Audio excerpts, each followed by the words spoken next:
বিসমিল্লাহির রহমানির রহিম। পরম করুণাময় ও অসীম দয়ালু আল্লাহর নামে শুরু।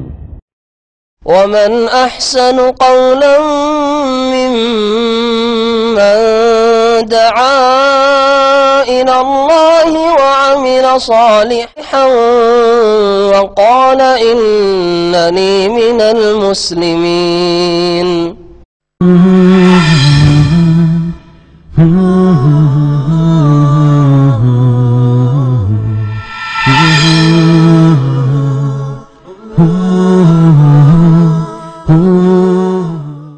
أعوذ بالله من الشيطان الرجيم. إن الذين اتخذوا العجل سينالهم غضب من ربهم وذلة في الحياة الدنيا وكذلك نجزي المفترين. والذين عملوا السيئات ثم تابوا من بعدها وآمنوا إن ربك من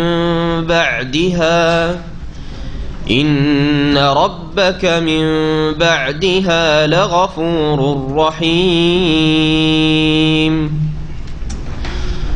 ولما سكت عن موسى الغضب أخذ الألواح وفي نسختها هدى ورحمة للذين هم لربهم يرهبون. واختار موسى قومه 70 رجلا لميقاتنا فلما أخذتهم الرجفة قال رب لو شئت أهلكتهم من قبل وإياي أتهلكنا بما فعل السفهاء منا إن هي إلا فتنتك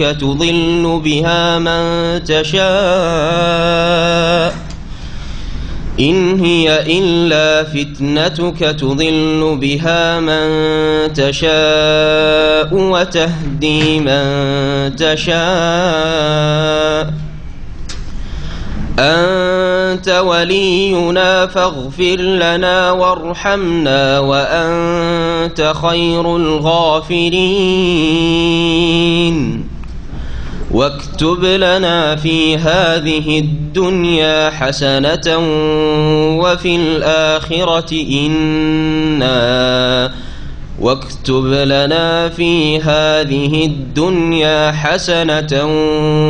الآخرة إنا هدنا إليك. قال عذابي أصيب به من أشاء ورحمتي وسعت كل شيء فسأكتبها للذين يتقون ويؤتون الزكاة والذين هم بآياتنا يؤمنون. السلام عليكم ورحمة الله وبركاته. بسم الله الرحمن الرحيم. الحمد لله رب العالمين والصلاة والسلام على سيد المرسلين نبينا محمد وعلى آله وصحبه أجمعين. أما بعد فأعوذ بالله من الشيطان الرجيم. إن الذين اتخذوا العجل سينالهم غضب من ربهم وذلة في الحياة الدنيا وكذلك نجزي المفترين. والذين عملوا السيئات ثم تابوا من بعدها وآمنوا إن ربك من بعدها لغفور رحيم. মহান আল্লাহর সমস্ত প্রশংসা যে আল্লাহ পাক রব্বুল আলামিন কোরআনে কারীম নাযিল করেছেন, যাতে রয়েছে সুন্দর সুন্দর কাহিনী, যেগুলি থেকে মানুষের হেদায়েতের উদ্দেশ্য করা হয়েছে। আল্লাহ পাক রব্বুল আলামিন এইসব ঘটনাবলীর মাধ্যমে মানব জাতিকে সঠিক রাস্তা দেখাতে চেয়েছেন। সালাত এবং সালাম নাযিল হোক মুহাম্মদুর রাসূলুল্লাহ সাল্লাল্লাহু আলাইহি সাল্লামের উপর, যার প্রতি কোরআন কারীম নাযিল করা হয়েছে। আমাদের তাফসীর চলছে সূরাতুল আরাফের। সূরাতুল আরাফের আজকে তাফসীর হবে আয়াত নম্বর 152 থেকে। এখানে আল্লাহ পাক রব্বুল আলামিন আলোচনা করেছেন বনি ইসরাইলের ওই জাতির, যেই জাতি সাগর পার করার পরে আল্লাহর নিয়ামত পেল, কিন্তু অল্প কয়েকদিনের মধ্যে 40 দিনের মধ্যে মুসা আলাইহিস সালাম গেলেন তুর পাহাড়ে। এইদিকে তারা বাছুরের পূজায় লিপ্ত হয়ে মুশরিক হয়ে পড়ল। ওদের কথা আল্লাহ পাক বলছেন, যার কথা এর আগেও উল্লেখ করা হয়েছে। বলছেন ইন্নাল্লাযীনা ইত্তাখাযুল ইজলা, নিঃসন্দেহে যারা বাছুরকে উপাস্য হিসাবে গ্রহণ করেছিল, বাছুরের পূজা শুরু করেছিল, সায়ানালুহুম গাযাবুম মির রাব্বিহিম, তাদের প্রতিপালকের পক্ষ থেকে তাদের ওপর পতিত হবে বা পতিত হয়েছে আল্লাহর গজব, আল্লাহর ক্রোধ, আল্লাহর গজবের তারা অংশীদার হয়েছে, গজব নেমেছে তাদের ওপর। তাহলে এই জাতি, ইহুদি জাতি, যাদের উপর আল্লাহর গজব হয়েছে, আর যাদের উপর আল্লাহর গজব হয় ওদেরকে আরবি ভাষায় বলা হয় মাগজুব। কি বলা হয়? মাগজুব। এই মাগজুব কথাটি কোন সূরায় উল্লেখিত হয়েছে? সূরা ফাতিহাতে। তো সূরা ফাতিহায় মানুষকে 3 ভাগে আল্লাহ পাক বিভক্ত করেছেন।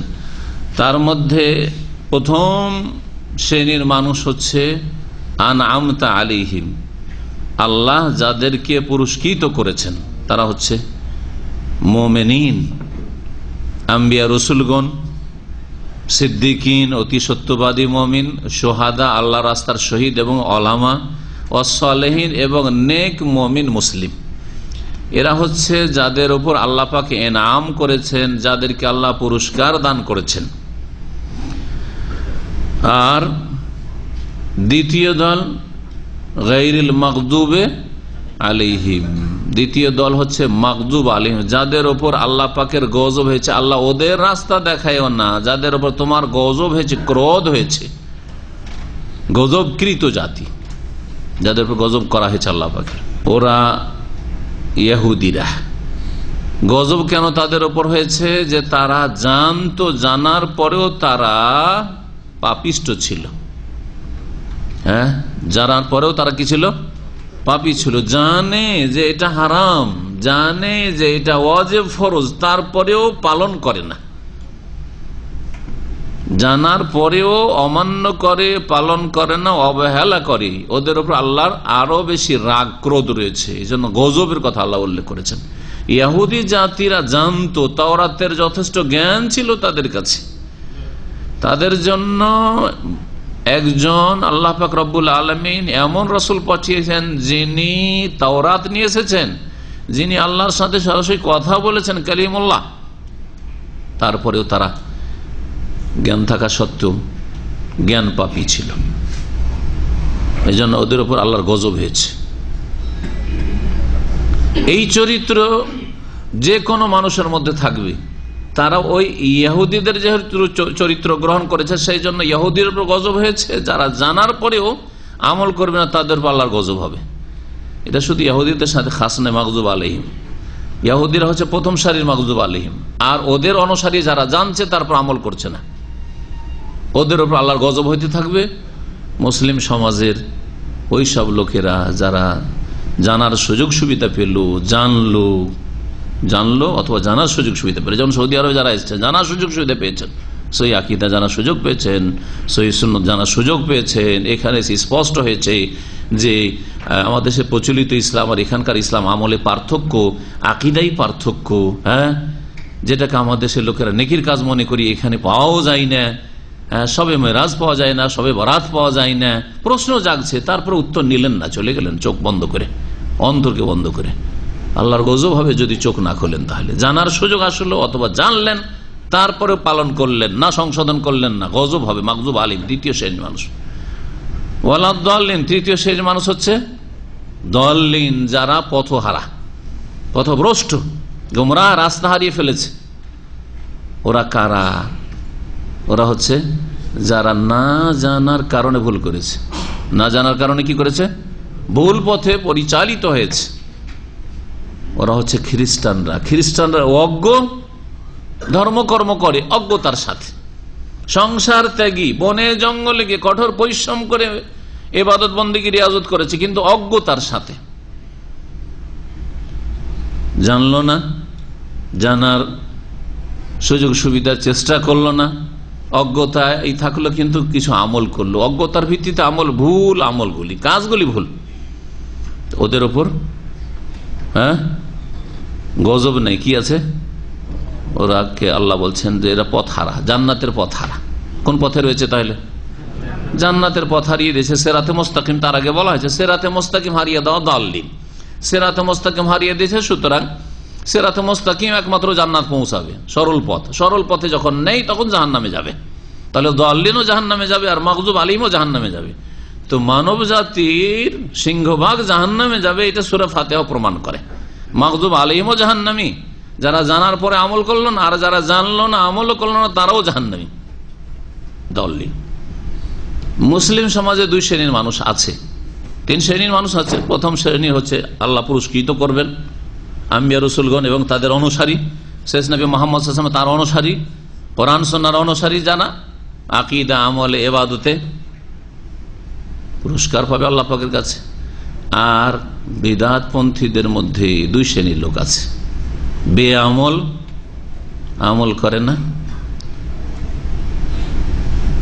জানার পরে আমল করে না, আর আরেক দল হচ্ছে জানে না কিন্তু আমল করে। তাহলে বলা যেতে পারে যে বিদআতপন্থীদের যারা মাদ্রাসা পড়া সমাজ, মাদ্রাসা পড়ে আরবি ভাষা বুঝে কোরআন এবং হাদিস পড়েছে, তারপরে শিরক বিদআত করায়, ওদের উপর কি হবে? জানে না তারা জানে, তাহলে ইহুদিদের চরিত্র রয়েছে, আল্লাহর গজব হবে ওদের উপর।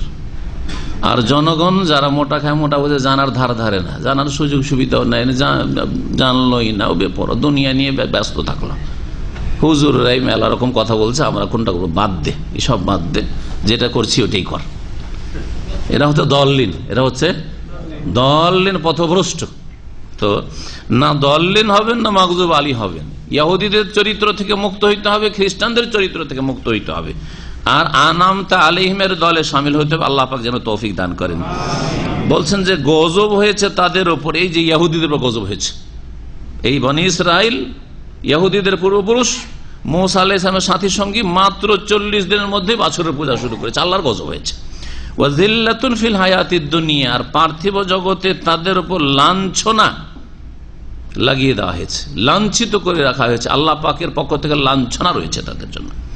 ওয়া কাযালিকা নাজিজিল মুফতারিন, আর মিথ্যা রচনাকারীদের এইভাবে আমি বদলা দিয়ে থাকি, যারা মিথ্যা ধর্ম বাছুরের পূজা শুরু করে দিল, মিথ্যা ধর্ম মাজার পূজা শুরু করে দিল। ওয়া কাযালিকা নাজিজিল মুফতারিন, মিথ্যা ধর্ম, কোরআন এবং হাদিসে যার সনদ নেই, দলিল নেই, সেটা হচ্ছে মিথ্যা ধর্ম।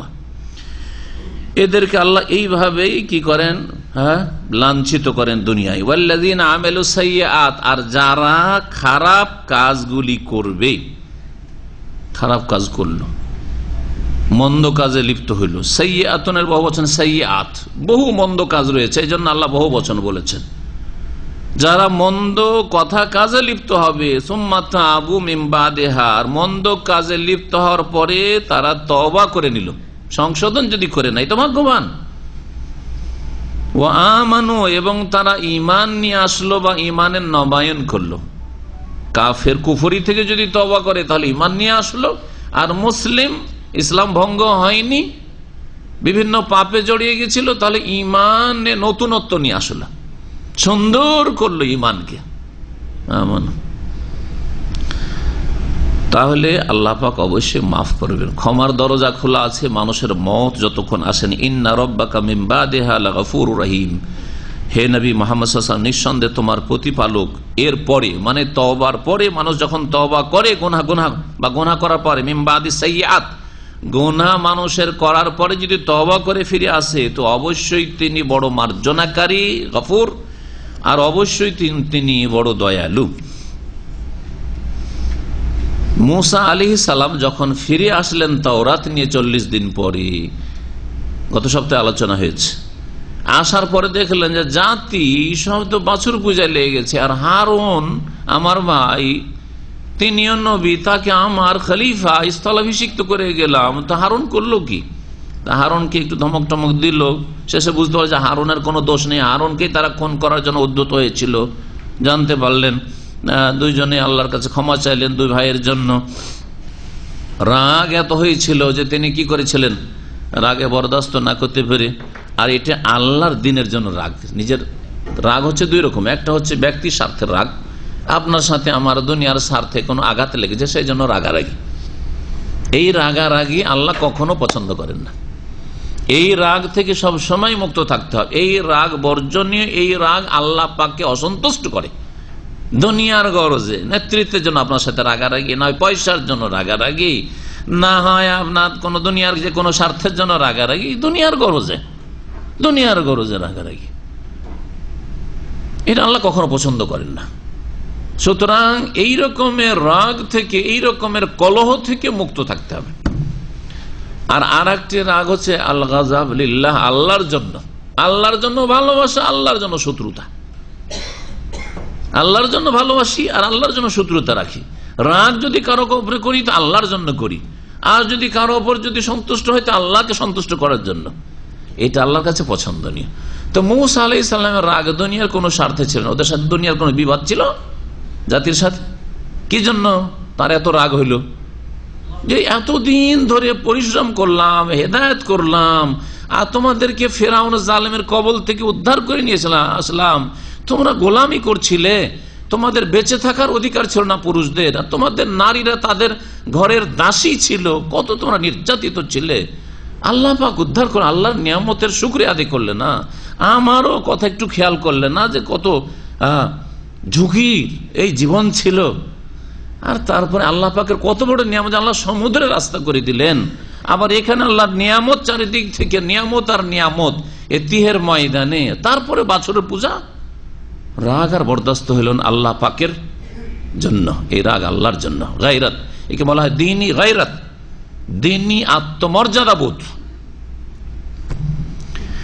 তারপরে রাগ ঠান্ডা হইল। আল্লাহ পাক তাই বলছেন, ওয়ালাম্মা সাকাতান মূসাল গাযাবু, যখন মূসা আলাইহিস সালামের ক্রোধ ঠান্ডা হইল, আখাযাল আলওয়াহা, তখন ওই তাওরাতের ফলক সমূহ হাতে নিলেন, উঠালেন, যে হাত থেকে ফেলে দিয়েছিলেন আগে, উঠালেন।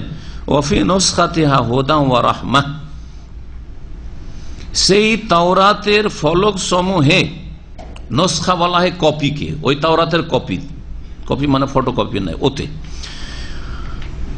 যাতে তাওরাত লেখা ছিল, এই ফলকগুলিতে তাতে ছিল, ওই কপিতে ছিল হিদায়াত, সঠিক পথের দিক নির্দেশনা, আর ওয়া রাহমা, এবং আল্লাহ পাকের করুণা ছিল, দয়া ছিল, তাতে দয়ার কথা ছিল।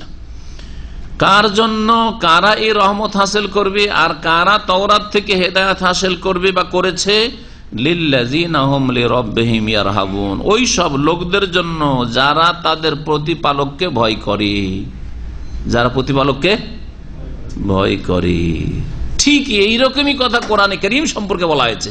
কারণ তাওরাত আল্লাহ পাকের কিতাব, যদিও একটা সীমিত পিরিয়ডের জন্য, শেষ নবী মুহাম্মদ রাসূলুল্লাহ সাল্লাল্লাহু আলাইহি ওয়াসাল্লাম আসার সাথে তাওরাতকে রহিত ঘোষণা করা হয়েছে। কোরআনে কারীম নাযিলের সাথে কোরআনে কারীম দিয়ে আগের কিতাবগুলিকে মানসুখ, রহিত করা হয়েছে। কিন্তু একই কথায় আল্লাহ উল্লেখ করেছেন সূরা বাকারার শুরুতে, আলিফ লাম মিম যালিকাল কিতাবু লা রাইবা ফিহি হুদাল লিল মুত্তাকিন।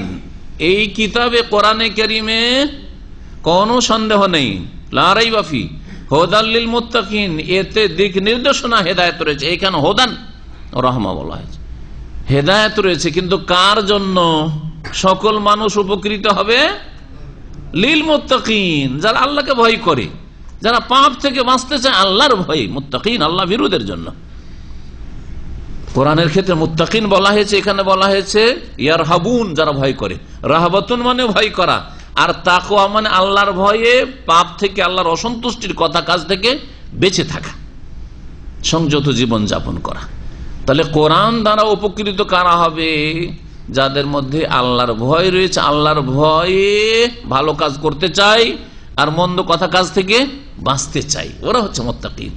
এইরকমই তাওরাত দিয়ে কারা উপকৃত হচ্ছে? তাওরাতে কার জন্য হেদায়েত আর রহমত রয়েছে? যারা আল্লাহকে ভয় করে, আল্লাহর ভয়, ভালো কাজ করতে চায় আর মন্দ কাজ থেকে, কথা থেকে বাঁচতে চায়। সকলের জন্য হেদায়েত নেই কোরআনে কারিমে? তাওরাতে সকলের জন্য হেদায়েত ছিল না?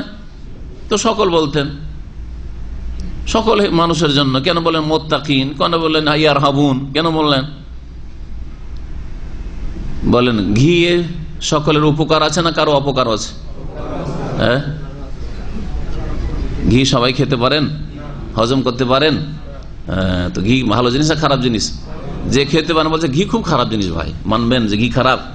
ঘি খারাপ নয়, আপনার পেট খারাপ, ঠিক না? ঘি আসলে খারাপ, কিন্তু ঘি হজম করার যোগ্যতা লাগবে, লিভার ফাংশন মজবুত হইতে হবে, হ্যাঁ, হজম শক্তি আপনার মজবুত হইতে হবে, তাহলে ঘিকে হজম করতে পারবেন। ঘিকে হজম করতে পারেন না। তো মুত্তাকিন কোরআনে কারীমকে হজম করতে পারবে, কোরআনে কারীমকে আমলে নিয়ে আসবে, সাদরে গ্রহণ করবে। কিন্তু যে ভয় করে না, পাপ থেকে বাঁচতে চাই না, সে কাজে পরিণত করবে না কোরআনে কারীমকে, তাওরাত কেউ করে নাই, সুতরাং উপকৃত হয়নি। এই মর্মে আরো সূরা বনী ইসরাঈল আয়াত পেশ করা যেতে পারে, ওয়া নাযালু মিনাল কোরআনে মা হুয়া শিফাউন ওয়া রাহমাতুন লিল মুমিনিন। কোরআনে কারীমে শিফা, আরোগ্য রয়েছে, আর রহমত রয়েছে, কিন্তু কার জন্য? বলেন যে লিল না, সকল মানুষের জন্য। কোরআন দ্বারা সকলের রোগ ভালো হবে না, অন্তরের রোগ, কুফরি, শিরক, পাপ, হিংসা, বিদ্বেষ, শত্রুতা, কলহ, সংশয়, সকলের ভালো হবে না। আর রহমত সকলের জন্য, শেফা ওয়া রাহমাতুন লিল মুমিনিন, বিশ্বাসীর জন্য, যে বিশ্বাস করবে, যেটি আল্লাহর আসমানি সিলেবাস, এতেই আসল জীবন গড়া যেতে পারে। জীবন বিধান হচ্ছে একমাত্র আল কোরআনুল কারীম, যে বিশ্বাস করবে। ওয়ালা ইয়াজিদুল জালিমিন ইল্লা খাসার। আর জালেম যারা, অবিশ্বাসী, বাস্তবায়ন করতে চায় না কোরআনী বিধান, তাদের শুধু ক্ষতি হবে না, ক্ষতি বৃদ্ধি পাবে। আল্লাহ বলছেন ক্ষতি আরো বাড়বে। কোরআন আসার পর আর কোনো অজুহাত নেই যে আল্লাহ জানতাম না কথা বলার কোনো সুযোগ নেই। এই ছিল মুসা আলাইহিস সালাম সম্পর্কে, এবং মুসা আলাইহিস সালাম যে তাওরাত নিয়ে আসলেন আর যে ঘটনা হয়েছিল সে সম্পর্কে। তারপরে মুসা আলাইহিস সালামের জাতি যেহেতু মুশরিক হয়ে গেছে, এখন এদের তওবার, আলহামদুলিল্লাহ বলেন যে আমাদের তওবা শুধু অন্তর থেকে, আর জবানে তওবা করলে তওবা কবুল হয় আল্লাহ পাকের কাছে, ঠিক না? অন্তর যদি আল্লাহর দিকে ফিরে আসে, যতই বড় পাপ করেন না কেন, আর জবান যদি আল্লাহ দিয়ে ফিরিয়ে দেয়, আল্লাহ তুমি মাফ করে দাও, অন্তরের সাথে। কিন্তু শুধু মুখে মন্ত্রের মতো তওবা পাঠ করছেন, আর অন্তর ফিরেনি এখন গুনার দিক থেকেই, আবার গুনাতে লেগে আছে, ওই দিকে মন যায়, তাহলে এই তওবা কখনো কবুল হবে না। আর এই তওবার কোনো মূল্য নেই, জবানের মন্ত্রের কোনো মূল্য নেই। আসল তওবা হচ্ছে অন্তরের তওবা, আসল ফিরে আসা, প্রত্যাবর্তন হচ্ছে অন্তরের প্রত্যাবর্তন, আর তারপরে জবান ফিরাইতে হবে আল্লাহর সন্তুষ্টির দিকে। অন্তর আর জবানে যখন একতা আসবে, যা আপনি জবানে বলছেন তা আপনার অন্তরে আগে বলছে, এইভাবে যদি তওবা করেন তাহলে আপনার তওবা কবুল হবে। তওবার জন্য কারো কাছে যাওয়ার প্রয়োজন করে না। যারা গিয়ে তওবা করে, এক তো বিদাতি তরিকা, দ্বিতীয় নম্বর তারা মন্ত্র পাঠ করে, সেই জন্য এই মন্ত্রের তওবা কোনো মূল্য রাখে না। হুজুরের কাছে, পীরের কাছে গিয়ে তওবা পাঠ করে, মন্ত্র পড়ে, আকীদা আমলে কোনো পরিবর্তন নেই। ও শিরক বিদআতের জিন্দেগি চলতে আছে, পাপের জিন্দেগি চলতে আছে। আর এইটা কাফেরদের বিজাতির সাদৃশ্যতা। ধর্মকর্ম করার জন্য ব্রাহ্মণের কাছে যাওয়া লাগে হিন্দুদের, খ্রিস্টানদের ধর্ম করার জন্য চার্চে যাওয়া লাগে, আর চার্চের গুরুদের কাছে, পুরোহিতের কাছে যাওয়া লাগে। আর মুসলিম বিদাতিদের তওবা করার জন্য পীরের কাছে বা হুজুরের কাছে যাওয়া লাগে। বুঝা গেছে? বিজাতি এটি কুসংস্কার, তাদের অনুকরণ। ইসলামে এসব নেই। আপনি আপনার রবের সাথে সরাসরি অন্তর থেকে কথা বলবেন, জবান দ্বারা কথা বলবেন, অনতপ্ত লজ্জিত হবেন, গুনাহ বন্ধ করবেন, প্রতিজ্ঞা করবেন যে আমি গুনাহ মুক্ত হয়ে গেলাম এখন থেকে, আগামীতে ভালো কাজে লেগে থাকবো, এর জন্য আপনি বদ্ধপরিকর হবেন। এই হচ্ছে আসল তওবা। বনী ইসরাইল ইহুদিদের তওবা, তওবার জন্য তাদের একে অপরকে হত্যা করবে, না হলে কোনো তওবা নেই। ফাতুবু ইলা বারি ফাকতুলু আনফুসাকুম, তোমাদের সৃষ্টিকর্তার কাছে তোমরা তওবা করো এবং তোমরা একে অপরকে খুন করো। অন্ধকারে কেউ কাউকে দেখবে না, বাপ বেটাকে খুন করছে, ভাই ভাইকে খুন করছে, জি হ্যাঁ, চলতে থাক। অনেক লোক খুন হইল, আর তারপরে তখন তওবা কবুল হইল। এই বিধান যদি, কঠিন বিধান আপনার আমার জন্য থাকতো, তাহলে কত বড় আযাব হইতো আপনার জন্য, আমার জন্য, বলেন কত বড় কষ্ট হইতো দিন পালন করা। এই জন্য নবী করিম সাল্লাল্লাহু আলাইহি ওয়াসাল্লাম বলেছেন, আদ-দীনু ইউসরুন, দিন ইসলাম হচ্ছে বড় সহজ দিন। যতই বড় ভুল করেন তওবা করেন, আল্লাহ আমার দ্বারা শিরক হয়ে গেছে, আমার দ্বারা বিদআত হয়ে গেছে, আমার দ্বারা নাস্তিকের কথা হয়ে গেছে, আমার দ্বারা নামাজ ছাড়া কুফরি হয়েছে, আল্লাহ তুমি মাফ করে দাও, জীবনে নামাজ ছাড়বো না, জীবনে আর এরকম পাপ করবো না, যে কোনো পাপ হোক না কেন। মুসা আলাইহিস সালাম 70 জনকে বাছাই করলেন আল্লাহ পাক রব্বুল আলামিনের কাছে। তিনি সাক্ষাতে কথা বলার জন্য তুর পাহাড়ে যাবেন। আল্লাহ পাক বললেন, যাও 70 জন তোমার কওম থেকে, তোমার জাতি বনি ইসরায়েল থেকে বাছাই করে নিয়ে আসো। এই 70 জনকে কেন বাছাই করে নিয়ে গিয়েছিলেন মুসা আলাইহিস সালাম, এই সম্পর্কে নানা মত রয়েছে মুফাসসিরিনগণের। তার মধ্যে প্রসিদ্ধ মত হচ্ছে যে তোমার জাতি শিরক কুফরির পাপে লিপ্ত হয়েছে, বাছুর পূজায় লিপ্ত হয়েছে, সুতরাং তাদের মধ্য থেকে ভালো 70 জন লোক, নেক লোক, ভালো যারা তাদের মধ্য থেকে ওদেরকে বেছে নিয়ে এসো। ওরা এসে প্রতিনিধি হিসাবে আল্লাহ পাক রব্বুল আলামিনের কাছে এসে তওবা করবে, দরখাস্ত করবে, আল্লাহ আমাদেরকে মাফ করে দাও, আমাদের জাতিকে মাফ করে দাও। এই একটি। আর এছাড়াও বিভিন্ন মত পেশ করা হয়েছে, যেমন তাফসীর ইবনে কাসিরে লিখেছেন, আব্দুল্লাহ বিন আব্বাস রাদিয়াল্লাহু তাআলা আনহুমা থেকে বলছেন, কান আল্লাহু আমারা আইয়াখতারা মিন কওমিহি 70 রাজুলান। আল্লাহ পাক হুকুম করলেন মুসা আলাইহিস সালামকে যে তুমি তোমার জাতি থেকে 70 জন মানুষকে নির্বাচিত করো। ফাখতারা 70 রাজুলান, জি, ফাবারাজা বিহিম লিয়াদু রাব্বাহুম, আল্লাহর কাছে দোয়া করার জন্য নিয়ে গেলেন। ওয়া কানা ফিমা দাউল্লাহ, আল্লাহর কাছে দোয়া করার জন্য তুর পাহাড়ে গেলেন, কিন্তু দোয়া করতে গিয়ে বাড়াবাড়ি করলেন সীমা লঙ্ঘন। এরা দোয়া করতে গিয়ে কি করলো, তারা বলল, আল্লাহুম্মা আতেনা মা লাম তুতিহি আহাদান কাবলানা, হে আল্লাহ, আল্লাহুম্মা আতেনা মা লাম তুতিহি আহাদান কাবলানা ওয়ালা তুতিহি আহাদান বাদানা, আল্লাহ আমাদেরকে এমন কিছু নিয়ামত দাও যা আমাদের পূর্বেও কাউকে দাওনি, আর আমাদের পরেও যেন কেউ না পায়। এই দোয়া একমাত্র সুলাইমান আলাইহিস সালামের সাথে রাজত্বের ক্ষেত্রে খাস ছিল। রব্বিগফিরলি ওয়াহাবলি মুলকান লা ইয়ানবাগি লিআহাদিন মিন বাদি, হে আল্লাহ আমাকে ক্ষমা করে দাও এবং আমাকে ওয়াহাবলি মুলকে, এমন রাজত্ব দান করো যে রাজত্ব আমার পরে কারো জন্য যেন সমীচীন না হয়, কেউ যেন এই রকমের রাজ ক্ষমতা না পায়। মানুষের উপর রাজত্ব নয়, জিনের উপর রাজত্ব, পশু পাখির উপর রাজত্ব, বাতাসের রাজত্ব, বাতাসকে হুকুম করলে উড়িয়ে নিয়ে যায় 6 মাসের রাস্তা, সকালবেলা 6 মাসের রাস্তা, আর বিকেলবেলা আবার 6 মাসের রাস্তা, চলে গেলে সকালবেলা এখান থেকে ইউরোপ হাওয়া খাওয়ার জন্য, বাতাস খাওয়ার জন্য, আবার ওখান থেকে ভ্রমণ করে চলে আসে, ফিরে চলে আসলেন। জি, গদু ওয়াহা শাহর ও রাওয়াহা শাহরুন, এরকম রাজত্ব কেউ পেয়েছে? কেউ পায়নি, কেউ পাবেও না। তো এই বদ প্রকৃতির জাতি এরকম দোয়া করবে, বলে আল্লাহ মাতেনা, হে আল্লাহ আমাদেরকে দাও, মালাম তুতি আহাদান কাবলানা, আমাদের পূর্বে কাউকে দাওনি এমন আমাদেরকে নিয়ামত দাও, ওয়ালা তুতি আহাদান বাদানা, আমাদের পরেও কাউকে দিও না তুমি, শুধু আমাদেরকে দাও। ফাকারিহাল্লাহ যালিকা মিন দুআ, আল্লাহ পাক এইরকম দোয়াকে অপছন্দ করলেন, আল্লাহ ভালো মনে করলেন না। ফাআখাযাতহুমুর রাজফাতু, সুতরাং আল্লাহ অসন্তুষ্ট হয়ে ভূমিকম্প দিলেন, ভূমিকম্প হইল, তাদের সবগুলি মরে গেল। জি, এখানে রয়েছে ভূমিকম্পের কথা, বুঝা গেছে। তৃতীয় তাফসীর আয়াতের, যে 70 জনকে বাছাই করে নিয়ে গেছেন, 70 জন লোককে যখন মুসা আলাইহিস সালাম তাওরাত নিয়ে আসলেন, তখন জাতির লোকেরা সবাই বলল যে মুসা আপনি আল্লাহর কাছ থেকে তাওরাত নিয়ে আসলেন, নিজে বানিয়ে নিয়ে আসলেন, কেমন করে বুঝবো? কত বড় বেয়াদব, বুঝছেন না? ইহুদি জাতি চরম বেয়াদব বনি ইসরাইল, এই জন্য তাদের কাছ থেকে আল্লাহ শ্রেষ্ঠত্ব ছিনিয়ে নিয়েছেন। আর ওই বেয়াদবি যদি আমাদের মধ্যে চলে আসে, মুসলিম ইসলামের বিরুদ্ধে বলে, মুসলিম রাসূলের বিরুদ্ধে বলে, মুসলিম মুনাফিক আজকাল নাস্তিক গুলো কোরআনের বিরুদ্ধে বলে, তো আল্লাহ আমাদের থেকে ছিনিয়ে না আর কাউকে দিবেন না।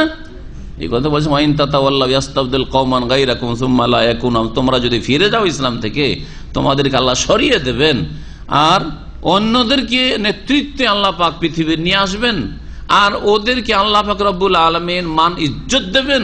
সুম্মা লা ইয়াকুনু আমসালাকুম, তারা তোমাদের মতো বঞ্চিত হবে। আজকে ইউরোপ আমেরিকার লোকেরা নিউ মুসলিম হচ্ছে, সাদারা নিউ মুসলিম হয়ে ফজর নামাজে প্রথম কাতারে হাজির, প্রথম কথা শুধু সেখানে নাই, অত দূরে যেতে হবে না, মদিনা ইউনিভার্সিটিতেও যদি চলে যান, সেখানে মদিনা ইউনিভার্সিটির মসজিদ আমরা দেখেছি, প্রথম কাতারে ইউরোপ আমেরিকার ওই সাদা ছেলেরা যারা জন্মসূত্রে ইসলাম পায়নি, জন্মসূত্রে ইসলাম পাওয়াগুলি কেউ তো আসেই না মসজিদে, ওই রুমেই নামাজ পড়ে ফজরের, আর কেউ আসলে শেষখানে আসে, এক রাকাত পেল বা পেল না, এই হলো অবস্থা, বুঝলেন না?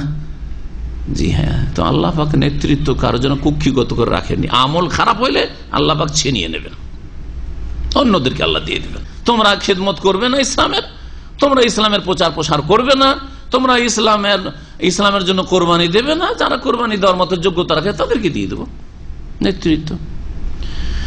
তো বনি ইসরাইল এরা করলো কি, হে মুসা কেমন করে মানবো যে আপনি আল্লাহর কাছ থেকে তওরাত নিয়ে এসছেন? তখন আল্লাহ পাক বলে যে ঠিক আছে, তাহলে তোমার কম থেকে ওরা যখন জানতে চায় যে তওরাত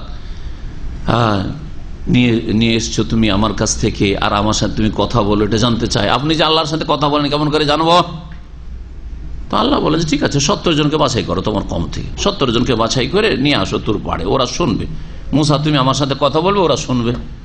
ওরা দাঁড়িয়ে থাকলে একটু দূরে, আর মুসা আলাইহিস সালাম কথা বলছেন, কথা শুনতে পাচ্ছে, কথা শুনতে পাচ্ছে। তারপরে বিশ্বাস করেন না যে মুসা আপনি আল্লাহর সাথে কথা বলেন আর কারোর সাথে কথা বলেন, কেমন করে বুঝবো? হ্যাঁ, এই বদমাইশ গুলো বললো লান নুমিনা লাকা হাত্তা নারাল্লাহ জাহরা, সূরা বাকারাতে রয়েছে।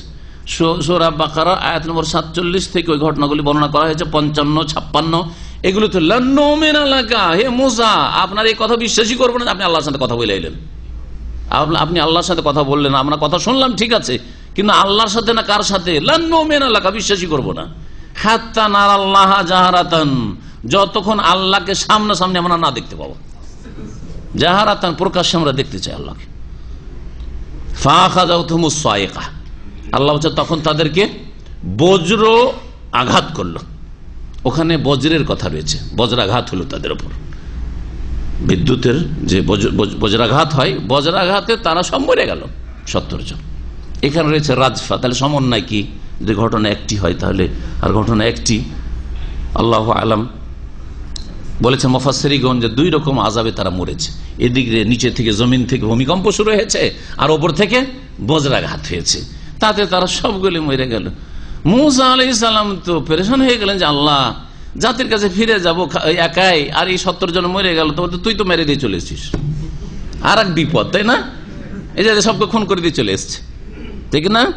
আল্লাহ কি ফাঁসলাম তাই আছেন। এখন বলছেন ওয়াখতারা মুসা কওমাহু 70 রাজুলান, মুসা আলাইহিস সালাম নির্বাচিত করলেন, বাছাই করলেন তার সম্প্রদায় থেকে 70 জন পুরুষকে, লিমিকাতিনা, আমার সাথে নির্ধারিত সময়ে দেখার জন্য, সাক্ষাতের জন্য, লিমা বা আমার নির্ধারিত সময়ের জন্য, আমি সময় নির্ধারণ অমুক সময় তুমি 70 জন লোককে নিয়ে আসো, আমি কথা বলবো, তারা শুনবে।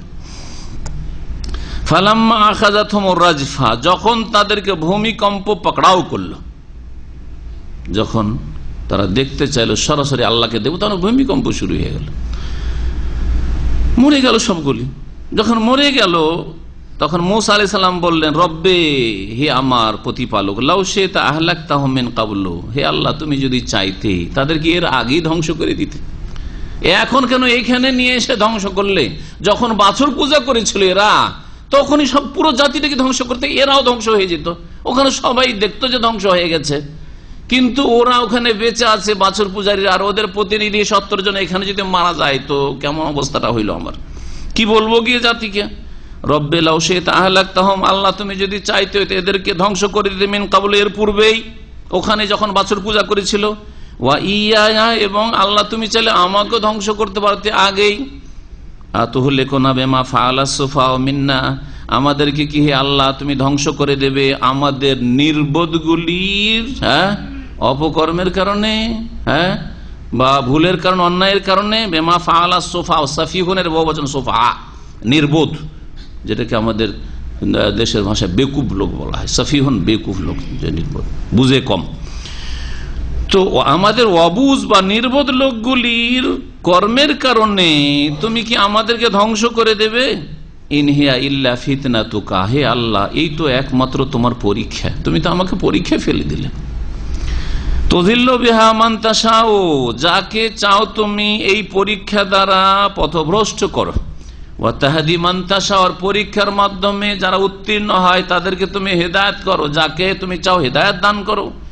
পরীক্ষার মাধ্যমে হয় মানুষ হেদায়েত পায়, না হয় কি হয়, গুমরা হয়। বালা মুসিবত আসলে কিছু মানুষ আল্লাহকে আরো ধরে না, আল্লাহর কাছে আরো দোয়া করে, কাঁদে, ইবাদত বাড়ায়, নেকি বাড়ে না। ভালো মানুষের যারা তৌহিদ আকীদা ঠিক আছে এবং আমল ঠিক আছে, বালা মুসিবত আসলে আরো আল্লাহর দিকে ঝাঁপিয়ে পড়ে যে আল্লাহকে আরো ধরো, আল্লাহর কাছে ডাকো, আল্লাহর কাছে দোয়া করো। কিন্তু যদি শিরকি বিদাতি আকীদার লোক হয়, বালা মুসিবতে এসছে, চল রে খাজা বাবা দরবারে চল, গুমরা হইল না। তো বালা মুসিবত দিয়ে কেউ হেদায়েত পেল, ইমান আমল আরো বাড়লো, আর কেউ খাজা বাবা আর বড় পীর সাহেব আর ওই শাহজালাল আটরসে গিয়ে ইমান হারিয়ে আসলাম। বিদাতি লোক বড় শিরক করে না, বিদাত করে, হয়েছে বালা মুসিবত এসে বাড়িতে একটা মিলাদ পড়া করে না, হ্যাঁ মিলাদ পড়া। বালা মুসিবত এসে তাবিজ করে না, বালা মুসিবত তাবিজ কর, তাবিজ বাঁধ, বাড়িতে তাবিজ ঝুলা, জি চল কোন ওঝা কবিরাজের কাছে যাই, ইমান হারিয়ে আসলো শিরক বিদাত করে। আর বেদিন লোক যদি আর বালা মুসিবত আসে, তাহলে তখন আল্লাহর উপর অসন্তুষ্টি প্রকাশ করে। যদি বেদিন লোকের দুর্বল ইমানের মুসলিম, হয়তো সহি আকীদা মানে ওই কবর মাজার পূজা বিশ্বাসী নাই, কিন্তু ধরেন ইমান দুর্বল, এইরকম লোকের বালা মুসিবত যখন আসে, ধরেন একটা ছেলে মারা গেল, একটা মেয়ে মারা গেল, ওর ভালোবাসায় মায়াতে আল্লাহর উপর অসন্তুষ্ট, আল্লাহ এত বড় বালা মুসিবত আমাকে তুমি পেয়েছিলে, হ্যাঁ আমার উপরে শুধু বালা মুসিবত, আল্লাহ আমি নামাজ পড়ছি তাও আমার উপর বালা মুসিবত, বলে না। আমাদের চাষিরা, কৃষকরা ধান শুকাচ্ছে, ধান মারছে, আর বৃষ্টি শুরু হয়ে গেল, আল্লাহকে গাল দেয় অনেকে। তো তুযিল্লু বিহা মান তাশা, এই পরীক্ষা দিয়ে গুমরা করলো না আল্লাহ পাক রব্বুল আলামিন, গুমরা হইল না, গুমরা হইল। আল্লাহ জবরদস্তি গুমরা করে দেন না, তাদের অজ্ঞতার কারণে, তাদের বদামলের কারণে, তাদের দিন না জানার কারণে, আল্লাহকে গাল দিয়ে বা আল্লাহ পাকের কোন পরীক্ষার উপর অসন্তুষ্ট হয়ে, অথবা আকীদা ঠিক না থাকার কারণে শিরকের আস্তানে গিয়ে বা বিদাত করে গুমরা হয়। তাহদি মান তাশা ওয়া তুযিল্লু মান তাশা, তুযিল্লু মান তাশা বিহা মান তাশা ওয়া তাহদি মান তাশা। তাহলে বোঝা গেল যে একই পরীক্ষা দিয়ে কারো ইমান আমল বাড়ে। বালা মুসিবত আসলে ইউনূস আলাইহিস সালামের মতো লা ইলাহা ইল্লা আনতা সুবহানাকা ইন্নী কুনতু মিনাজ জালিমিন পড়ে, হ্যাঁ হাসবুনাল্লাহু ওয়া নি'মাল ওয়াকিল পড়ে, আল্লাহর কাছে দোয়া করে, তাওহীদ আরো মজবুত হয়, ঠিক না? আবার বিদাতি হইলে খতমে ইউনূস করা শুরু করে, হেদায়েত পেল না, গুমরা হইল। খতমে ইউনূস আলাইহিস সালামেরই দোয়া পড়বে, কিন্তু 100 লাখ পড়বে, কমও না বেশি না, আর ভাগযোগ করে না, সব বুটের দানা, ঠিক না? বিদাত করলো না, হেদায়েত পেল না, গুমরা হইল। বুঝলেন? তাহলে একই পরীক্ষার মাধ্যমে কেউ বিদাতে লিপ্ত হচ্ছে, কেউ হেদায়েতের পথে থাকছে, হ্যাঁ কেউ আল্লাহকে অসন্তুষ্ট করছে, কেউ শিরকে লিপ্ত হয়ে যাচ্ছে। আনতা ওয়ালিয়ুনা, হে আল্লাহ তুমি আমাদের অভিভাবক, পৃষ্ঠপোষক, ফাগফির লানা, সুতরাং আমাদেরকে ক্ষমা করে দাও, ওয়ারহামনা, আমাদের উপর দয়া করো, ওয়া আনতা খায়রুল গাফিরিন, তুমি সর্বোত্তম ক্ষমাকারী। ওয়াকতুব লানা ফি হাযিহিদ দুনিয়া হাসানা, হে আল্লাহ, মুসা আলাইহিস সালাম আরো দোয়া করছেন, আমাদের জন্য ইহ জগতে কল্যাণ লিখে দাও, মানে আমাদের ভাগ্যে জুটিয়ে দাও, ওয়াফিল আখিরাতে, পরকালেও কল্যাণ আমাদের লিখে দাও।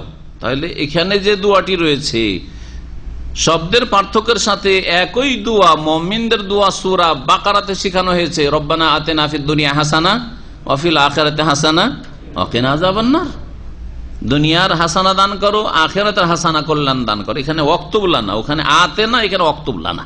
ইন্না হুদনা ইলাইক, হে আল্লাহ আমরা আপনার দিকে প্রত্যাবর্তিত হয়েছি। হ্যাঁ এখানে হুদনা মানে তুবনা, আমরা আপনার দিকে তওবা করে ফিরে এসেছি। ভুল করেছে আমার সাথীরা, যে আল্লাহকে দেখতে চায়, আল্লাহকে না দেখলে কেমন করে জানবো, হ্যাঁ? সুতরাং আল্লাহ এদেরকে ধ্বংস করে দিও না। মারা গিয়েছিল, আল্লাহ পাক আবার জীবিত করে দিলেন। সুম্মা বাআসনাকুম বা'দা মাউতিকুম লাআল্লাকুম তাশকুরুন, আল্লাহ সূরা বাকারায় বলছেন সে যে মরে গেল বজ্রপাত হয়ে আর ভূমিকম্প হয়ে, আল্লাহ বলছেন সুম্মা বাআসনাকুম, তারপর তোমাদেরকে জীবিত উঠিয়ে দিলাম, দাঁড়িয়ে গেল, সব জীবিত হয়ে গেল। মিন বা'দা মাউতিকুম, তোমাদের মরে যাওয়ার পরে, লাআল্লাকুম তাশকুরুন, যাতে করে আল্লাহর শুকরিয়া আদায় করো। যে মরে গেছিলাম, আল্লাহ যদি হায়াত না ফিরিয়ে দিতেন তাহলে মৃত থেকেই যেতাম। ইন্না হুদনা ইলাইক, মূসা আলাইহিস সালাম বললেন, আল্লাহ আমরা তোমার দিকে প্রত্যাবর্তন করছি। কালা, তখন আল্লাহ বলেন, আযাবি উসিবু বিহি মান আশা, আমার আযাব যাকে ইচ্ছা আমি দেব, যাকে ইচ্ছা আযাব দেব। তো আল্লাহ পাক তো ভালো মানুষকে আযাব দেন না, যখন খারাপ হয়ে যায় মানুষ তখন আল্লাহর আযাব আসে। ওয়া রাহমাতি ওয়াসিআত কুল্লা শাই, তবে আমার দয়া, আমার করুণা, ওয়াসিআত কুল্লা শাই, প্রত্যেক বস্তুকে পরিব্যাপ্ত, শামিল। ওয়াসিআত, প্রত্যেক বস্তুকে ঘিরে আছে আল্লাহ পাকের রহমত দুনিয়াতে। এই জন্য দুনিয়াতে আল্লাহ সৎ লোককেও দিচ্ছেন তার নিয়ামত, অসৎকেও দিচ্ছেন, মুমিনকেও দিচ্ছেন, কাফেরকেও দিচ্ছেন, আল্লাহর দুশ্মনকেও আল্লাহ দিচ্ছেন। আমরা দুশ্মনকে এক দানা দেব না, ঠিক না? কিন্তু আল্লাহ পাক রব্বুল আলামিন বরং দেখা যাচ্ছে দুনিয়াতে আল্লাহর দুশ্মনকে বেশি দিয়ে রেখেছেন, আল্লাহর নাফরমানকে বেশি দিয়ে রেখেছেন, অবাধ্যকে পাপিষ্টকে বেশি দিয়ে রেখেছেন। দুনিয়ার রহমত সকলের জন্য, সকল বস্তু শামিল দুনিয়ার রহমতে, কিন্তু আখিরাতের রহমত মুমিনদের জন্য। আখিরাতের যে রহমত রয়েছে সেটা কত ভাগ? দুনিয়ার রহমত আর আখিরাতের রহমত। দুনিয়ার রহমত কত ভাগ? যাতে মুমিন কাফের সৎ অসৎ আর সমস্ত পশু পাখি প্রাণী সবকিছুই পাচ্ছে তার থেকে। আর আখিরাতের জন্য কতটা ভাগ আল্লাহ রেখেছেন? এই মর্মে হাদিস জানা আছে, ইন্নাল্লাহ খালাকা মিয়াতা রাহমা, আল্লাহ পাক 100টি রহমত সৃষ্টি করলেন, তার মধ্যে একটি রহমত দুনিয়ায় দিলেন, তাতে এই দুনিয়ার সকলে আল্লাহর এই রহমত পাচ্ছে, এমনকি একে অপরের উপর দয়া করছে। শুধু মানুষ নাই, এমনকি পশু পাখি যে নিজের বাচ্চার উপর মায়া করছে। একটা বকরি ছাগল বা গরু তার বাচ্চা তার পায়ের তলে ঢুকে যাচ্ছে, তার পাটাকে উঠিয়ে নিচ্ছে। কেন? যাতে করে পায়ের তলে চাপা পড়ে আমার বাচ্চাটা না মারা যায়। এই যে দয়া, এই যে মায়া, ওই এক ভাগ আল্লাহর রহমত যে আল্লাহ দুনিয়ায় দিয়েছেন তারই একটা অংশ। এতে এত মায়া বাচ্চাদের উপর। মুরগির বাচ্চা যখন দেখতে পাচ্ছে মুরগি আমার বাচ্চাগুলি ধরার জন্য বাজ পাখি অথবা চিল আসছে বা কাক আসছে আক্রমণ করার জন্য, তখন পেটের তলায় লুকিয়ে নিচ্ছে। আর যদি দেখে যে আক্রমণ করার জন্য আসছে, তাকে নুচতে পারে, তাদের লাফ দিয়ে যাচ্ছে, তার দিকে নুচার জন্য, যায় না, প্রতিহত করার জন্য। কিসের জন্য? ওই যে মায়া, মায়াতে যে ভাগটা পেয়েছে আল্লাহর রহমতের একটা ভাগ পেয়েছে মা। মানুষ চিন্তা করেন, আপনার মা সারা রাত আপনার জন্য জেগে, কয়েক রাত আপনি অসুস্থ কান্না করেন, আপনার মা ঘুমায় না। বাপ অনেক সময় বিরক্ত হয়ে যায়, যাও তো একটু বাইরে নিয়ে যাও, একটু তো আরাম করে, সারা রাত চলে গেল, একটু তো ঘুমাইতে দাও।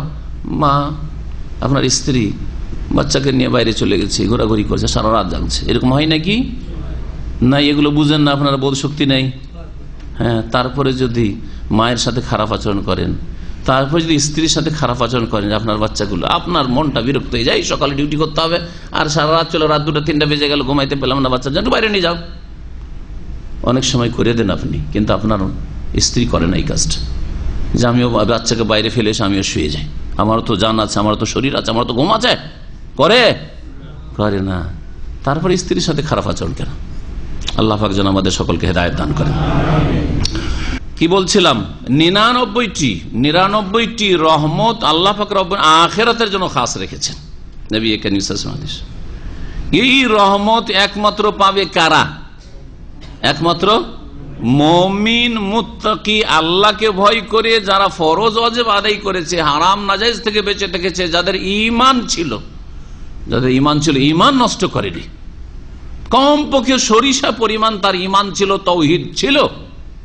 আর এই সরিষা পরিমাণেরই অন্তর্ভুক্ত হচ্ছে 5 ওয়াক্ত নামাজ। অনেকেই অপব্যাখ্যা করে এই হাদিসটি, যে মিসকালা হাব্বাতিন মিন খারদালিন মিন ঈমান, সরিষা পরিমাণ ঈমান থাকলে জান্নাতে যাওয়া যাবে, তা আমার ঈমান আছে, নামাজ না থাকলে কি হবে? এই সরিষা পরিমাণেরই অন্তর্ভুক্ত হচ্ছে 5 ওয়াক্ত নামাজ, ভালো করে শুনে রাখেন।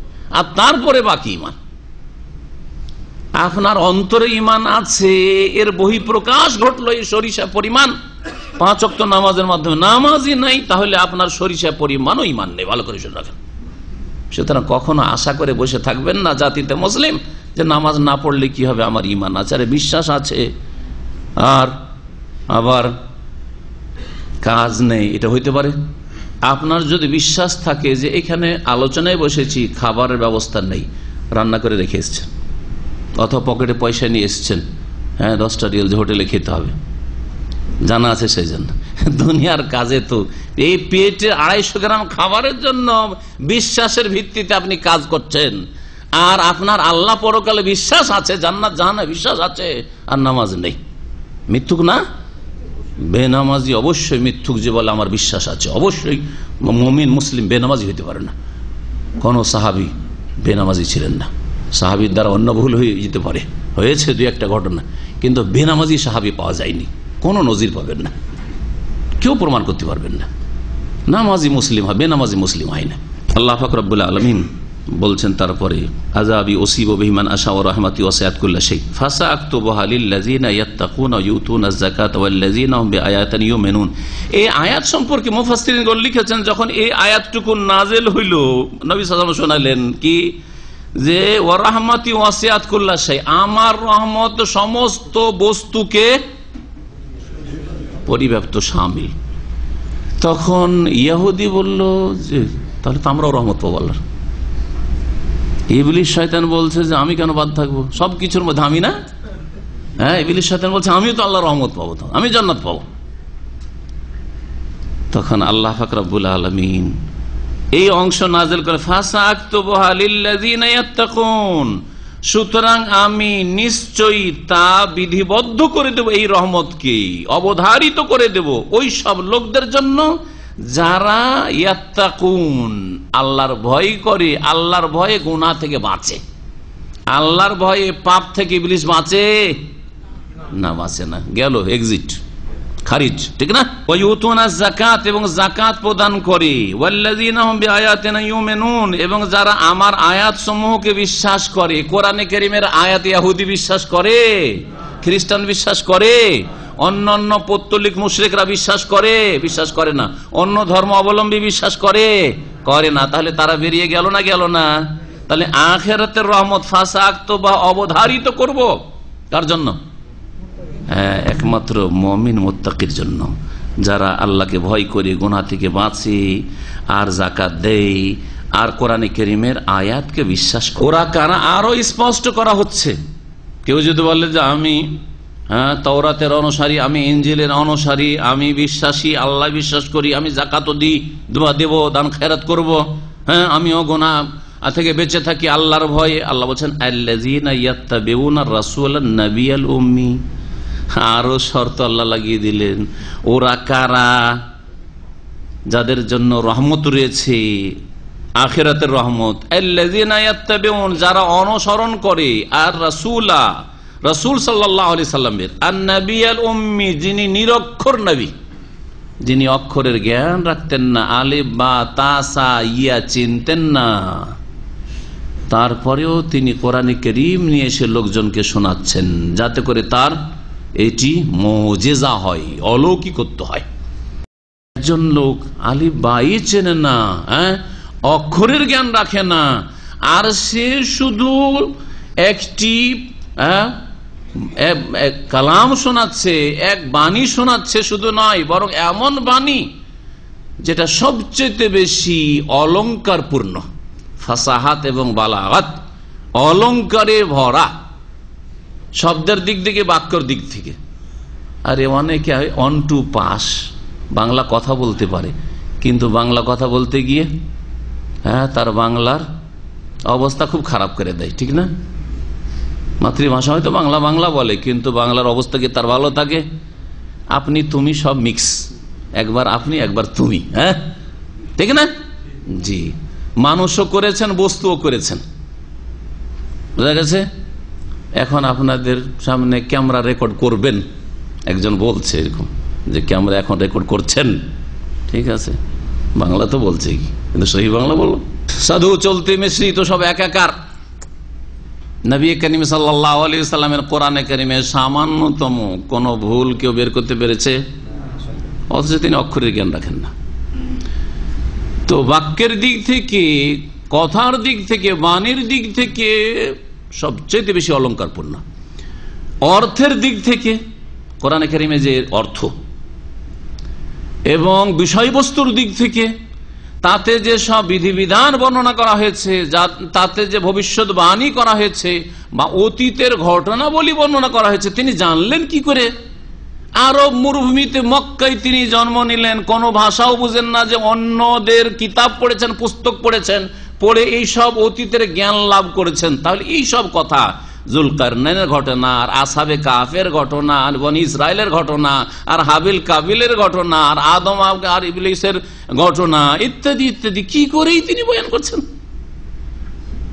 বিভিন্ন জাতির ধ্বংসের ঘটনা, ফেরাউন মুসার ঘটনা, ইউসুফ আলাইহিস সালামের কাহিনী কি করে বয়ান করছেন তিনি নিজের পক্ষ থেকে, অথচ কোন অক্ষরের জ্ঞান রাখেন না। বোঝা গেছে? এটা কি প্রমাণ করে না যে তিনি নিঃসন্দেহে রাসূলুল্লাহ সাল্লাল্লাহু আলাইহি ওয়াসাল্লাম, আল্লাহর রাসূল, আল্লাহর নবী হে বিশ্বের মানুষরা। সুতরাং তার প্রতি বিশ্বাস করো। রহমত পাবে কখন, কারা পাবে আর কখন পাবে? যখন অনুসরণ করবে রাসূলুল্লাহ সাল্লাল্লাহু আলাইহি ওয়াসাল্লামের, যিনি আন-নবী আল-উম্মি, নিরক্ষর নবী। নিরক্ষর তার মানহানি নয়, বরং আরো মর্যাদা বাড়িয়ে দেওয়া। অক্ষরের জ্ঞান রাখেন না, কিন্তু দুনিয়ার সবচেয়ে বড় তিনি জ্ঞানী।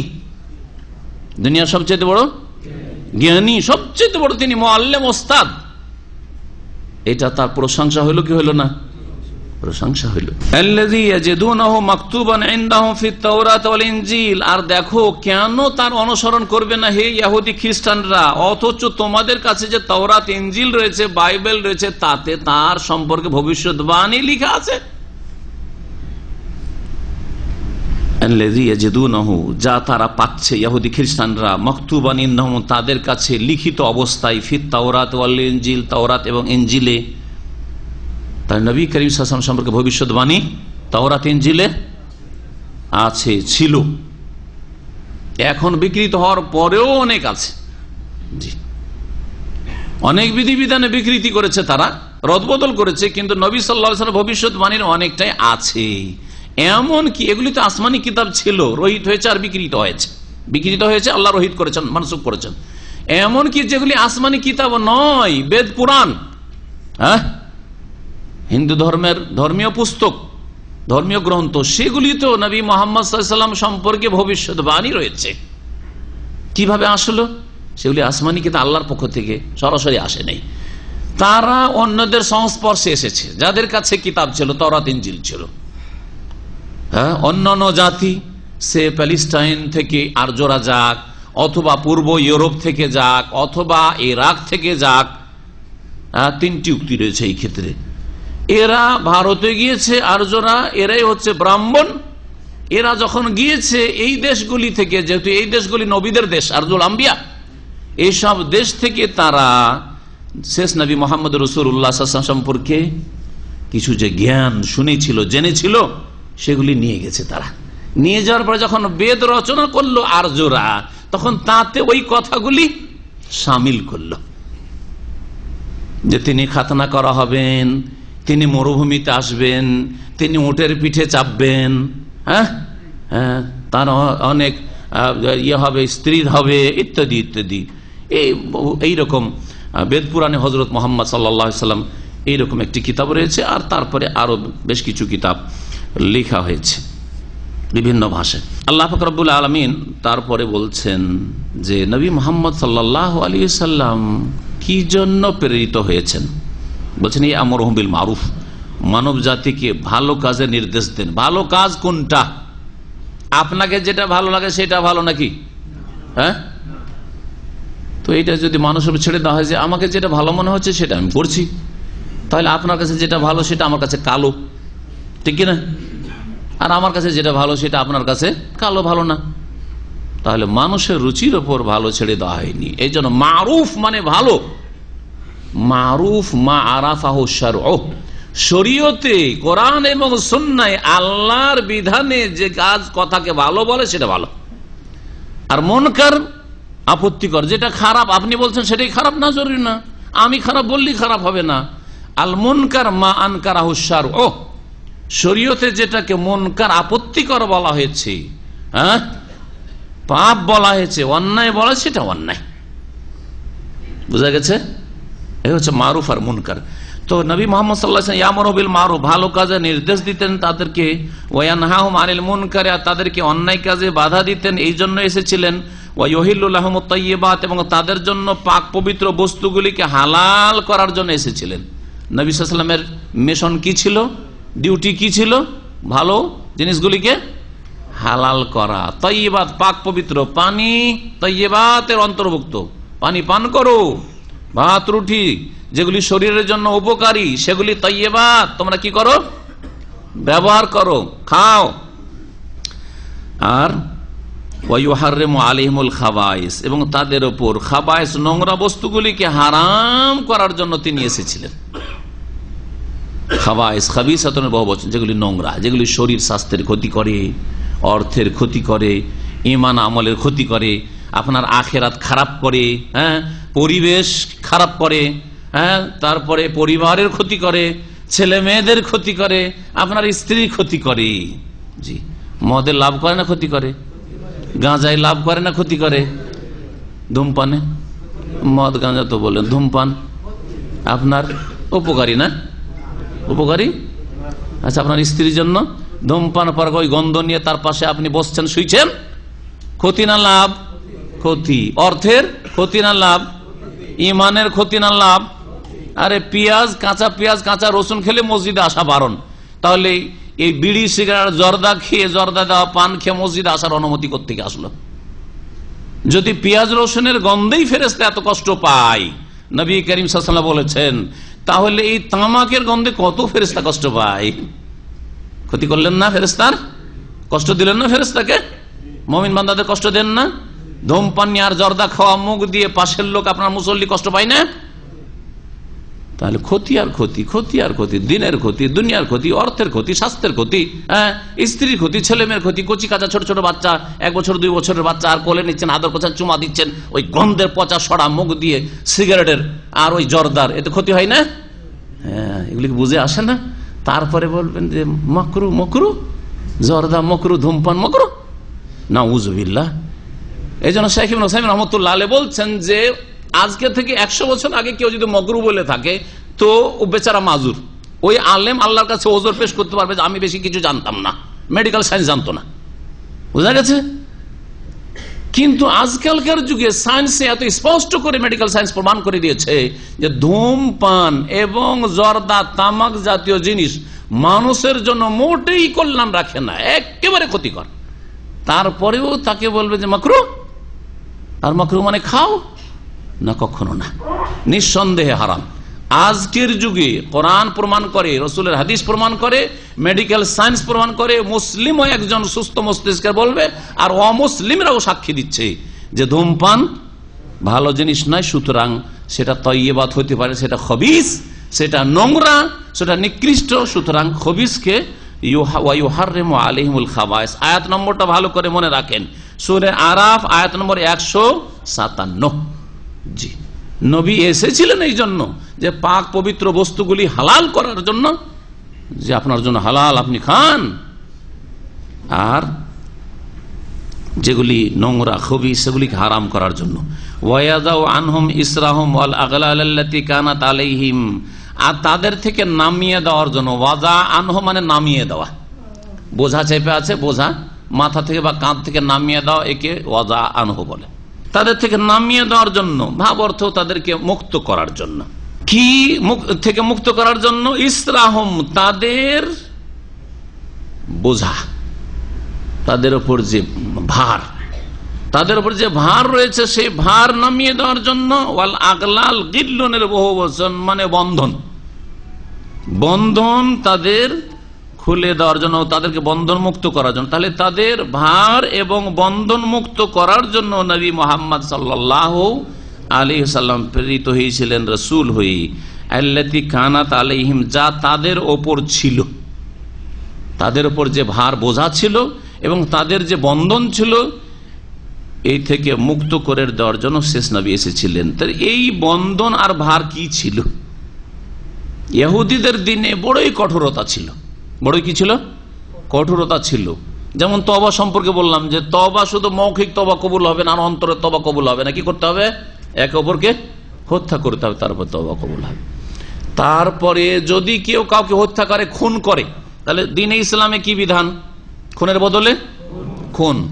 কিন্তু যদি কেউ মাপ চায়, হ্যাঁ, যে যাকে খুন করা হয়েছে তার অভিভাবকের কাছে, তো মাফ করার অধিকার আছে না নেই? কয় স্তরে আছে মাফ করার অধিকারটা? কয় স্তরে আছে? পুরোপুরি মাফ করে দেয়, কিছুই নেব না, মাফ করে দিলাম, এটা একটা। আর একটা হচ্ছে মাফ করলাম, খুন করাটা, খুনের বদল খুন চাওয়াটা মাফ করলাম, কিন্তু রক্তপণ চাই। ছেলেকে আমার হত্যা করা হয়েছে, সুতরাং তার কি চাই? দিয়াত, রক্তপণ চাই, 100টি উট চাই। এত টাকা নিলে হ্যাঁ আমরা মাফ করব, আছে না নেই? তাহলে ইসলামে কেসাসের বদল কেসাস, আর না হলে দিয়াত, আর না হলে আফু, পুরোপুরি মাফ, ক্ষমা, ঠিক না? পুরাও মাফ করতে পারে, ধন সম্পদ কিছু নিয়েও মাফ করতে পারে, আবার হত্যার বদল হত্যাও ডিমান্ড করতে পারে, তলব করতে পারে।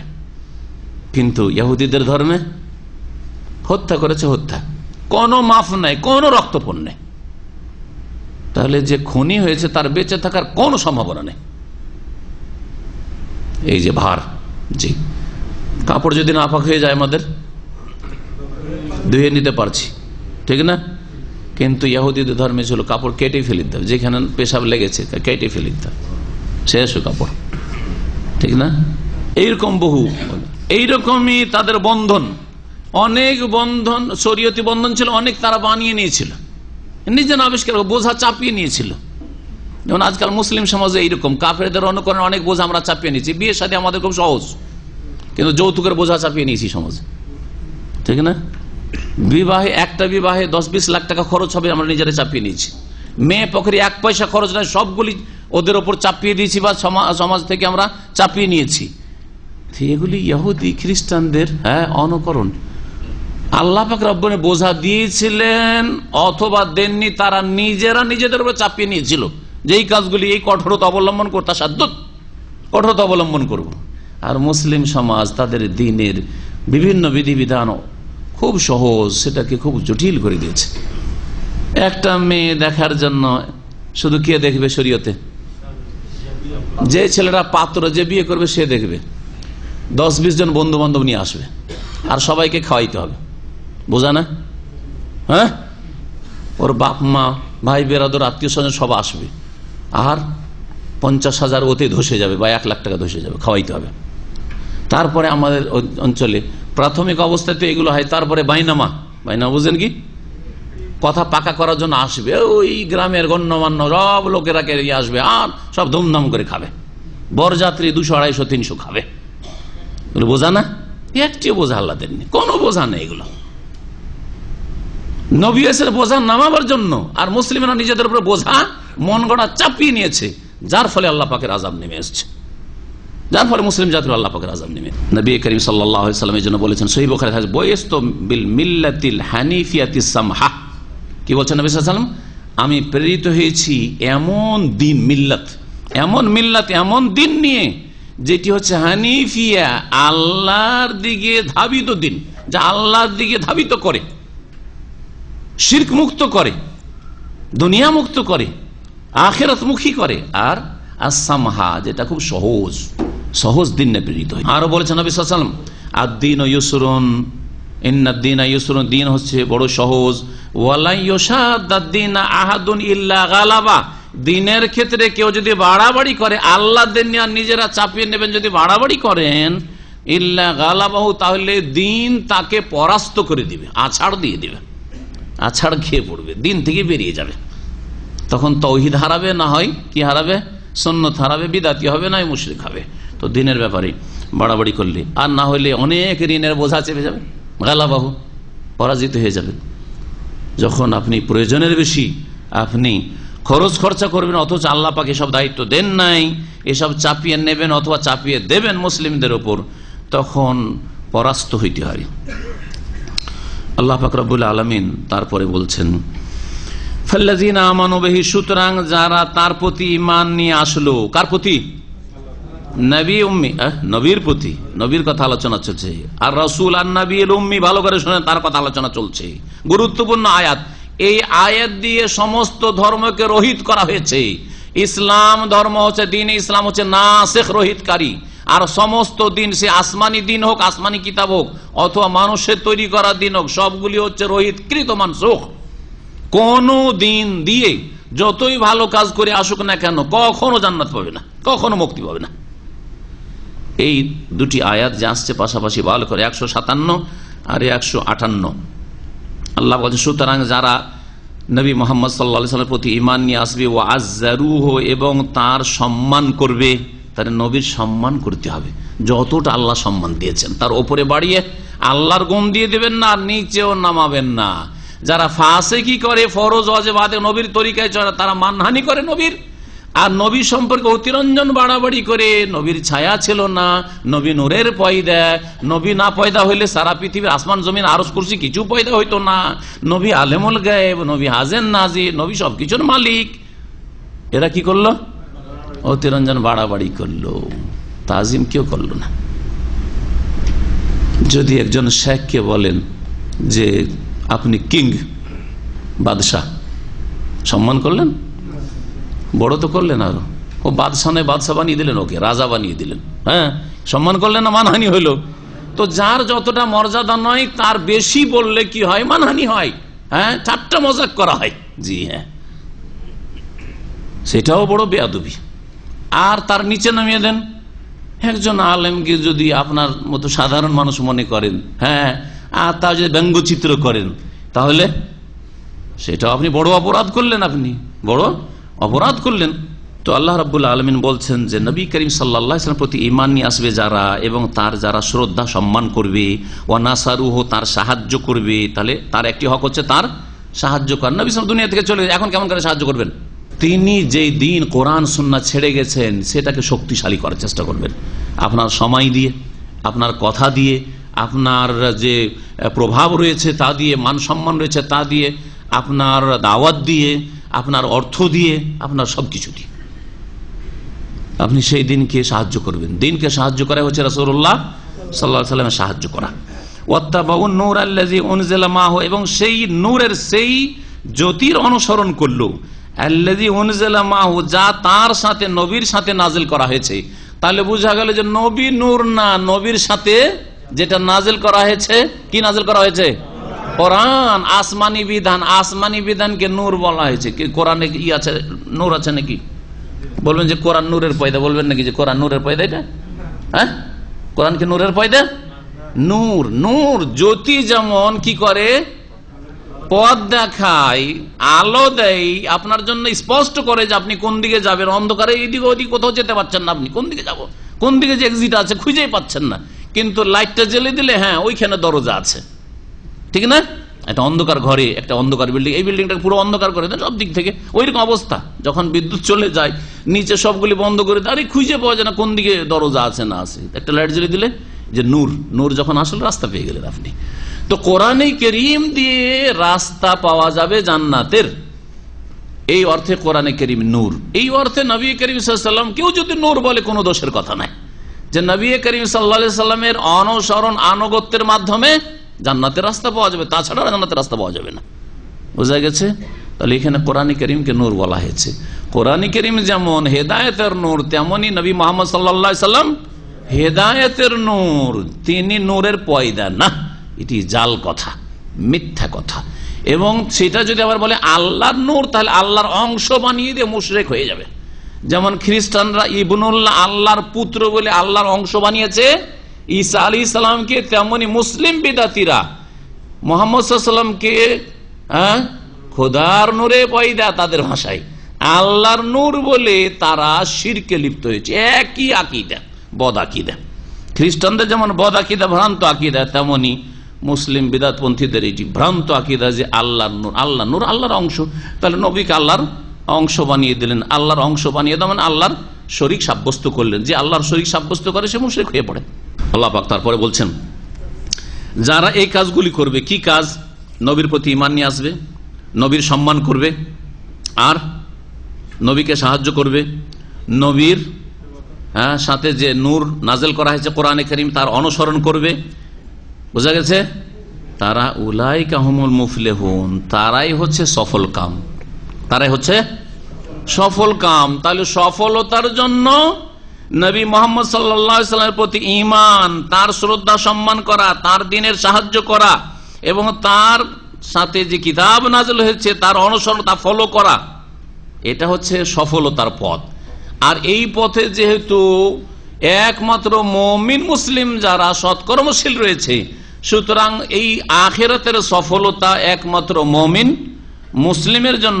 ঈমান ইসলাম ছাড়া, শেষ নবী মুহাম্মদুর রাসূলুল্লাহ সাল্লাল্লাহু আলাইহি ওয়াসাল্লাম কোরআনে কারীমের প্রতি ঈমান ছাড়া কখনো জান্নাত পাওয়া যাবে না, অন্য কোনো ধর্ম অবলম্বন করে। ভালো করে শুনে রাখেন। এই জন্য প্রিয় নবী মুহাম্মদুর রাসূলুল্লাহ সাল্লাল্লাহু আলাইহি ওয়াসাল্লাম বলছেন, একবার ওমর রাদিয়াল্লাহু তাআলার হাতে তাওরাতের একটা অংশ দেখেছিলেন, পড়ছিলেন, দেখে বলেছেন যে ওমর, কি ব্যাপার, তোমার হাতে তাওরাতের অংশ কেন? ওয়াল্লাহি, আল্লাহর কসম করে বলছি, লাউ কানা মূসা হাইয়ান, আজকে মূসা যদি জীবিত থাকতো, মা ওয়াসিয়াহু ইল্লা আন ইয়াত্তাবিআনি, তাহলে অনুসরণ ছাড়া তার কোনো উপায় ছিল না। তখনকার যুগে তিনি রাসূল, কিন্তু শেষ নবী আসার পরে যদি মূসা জীবিত থাকেন তাহলে তাকে, শেষ নবী যেহেতু সারা পৃথিবীর সমস্ত মানুষের জন্য প্রেরিত হয়েছেন, তিনি একজন মানুষ, সুতরাং তাকেও শেষ নবীর প্রতি ঈমান নিয়ে আসতে হবে। কালেমা পড়ে আশহাদু আল্লা ইলাহা ইল্লাল্লাহ ওয়া আশহাদু আন্না মুহাম্মাদান রাসূলুল্লাহ পড়তে হবে, 5 ওয়াক্ত সালাত কায়েম করতে হবে, নবীর তরিকায় চলতে হবে। মূসা আলাইহিস সালামের তরিকায় চললে হবে না, তার যুগের বিধান দিয়ে চললে হবে না, বোঝা গেছে। যেমন 71-এর আগের কোন মুরব্বী যদি, চিন্তাবিদ যদি বাংলাদেশে বেঁচে থাকে, 47 পরের, 47 পাকিস্তান আমলে, তাই না, 47 পাকিস্তান হইল, ইস্ট পাকিস্তান, পাকিস্তান আমলের কোন মুরব্বী, কোন চিন্তাবিদ যদি বেঁচে থাকে 71-এর পরে, আর সে যদি বলে যে না, আমি ওই আগেই সারা জীবনটা কাটাইলাম ওই পাকিস্তানি সংবিধান মেনে, আর কয়েকদিন বাঁচবো এই আইন মেনে, লাভটা কি, আমি এই সংবিধান মানি না, তো দেশদ্রোহী কিনা, দেশদ্রোহী কিনা, জেলখানায় তার জায়গা কিনা, আর আল্লাহর জেলখানা জাহান্নাম। সুতরাং যারা আগের উম্মত যতগুলি ছিল, শেষ নবী আসার পরে সাল্লাল্লাহু আলাইহি ওয়াসাল্লাম যদি তার প্রতি ঈমান না নিয়ে আসে, কোরআনের প্রতি ঈমান না নিয়ে আসে, তাহলে কখনো জান্নাত পাবে না, আল্লাহর জেলখানা জাহান্নামে যেতে হবে। তাই আল্লাহ পাক তারপরে আয়াতে বলছেন, কুল, হে নবী আরো জানিয়ে দাও, ইয়া আইয়ুহান নাস, হে মানব সকল, সকল মানুষকে আল্লাহ সম্বোধন করছেন, ইন্নী রাসূলুল্লাহি ইলাইকুম জামিয়া, নিঃসন্দেহে আমি তোমাদের সকলের জন্য রাসূল হয়ে প্রেরিত হয়েছি। ইন্নী রাসূলুল্লাহ, নিঃসন্দেহে আমি আল্লাহর রাসূল, ইলাইকুম জামিয়া, তোমাদের সকলের উদ্দেশ্যে, তোমাদের সকলের উদ্দেশ্যে, শুধু মুসলিমদের উদ্দেশ্যে তাহলে বলতেন ইয়া আইয়ুহাল্লাযিনা আমানু, বলতেন ইয়া আইয়ুহান নাস, হে মানব সকল, হে ইহুদি, হে খ্রিস্টান, হে হিন্দু, হে বৌদ্ধ, হে শিখ, হে নাস্তিক, হে আস্তিক, সকলের জন্য আমি রাসূল হয়েছি আল্লাহর পক্ষ থেকে। আল্লাযী লাহু মুলকুস সামাওয়াতি ওয়াল আরদ, যার জন্য আকাশসমূহ আর জমিনের সার্বভৌমত্ব রয়েছে, মানে যিনি আকাশ এবং জমিনের সার্বভৌমত্বের মালিক। লা ইলাহা ইল্লাহু, তিনি ছাড়া কোনো সত্য উপাস্য মাবুদ নেই। ইউহয়ী ওয়া ইউমীত, যিনি জীবন দান করেন এবং তিনি মৃত্যু ঘটান। ফাআমিনু বিল্লাহ, সুতরাং তোমরা আল্লাহর প্রতি ঈমান নিয়ে আসো। ওয়া রাসূলিহিন নবীল উম্মি, আর তার সেই রাসূলের প্রতি ঈমান নিয়ে আসো যিনি নিরক্ষর নবী। আবার বলছেন তিনি হচ্ছেন আন-নবী আল উম্মি, এটি নবীর সাথে উপাধি, কি বলবেন এটিকে, এটা নবীর উপাধি। আল্লাযী ইউমিনু বিল্লাহ, যিনি আল্লাহর প্রতি ঈমান নিয়ে এসেছেন। নবী মুহাম্মদ সাল্লাল্লাহু আলাইহি ওয়াসাল্লাম কার প্রতি ঈমান নিয়ে এসেছেন?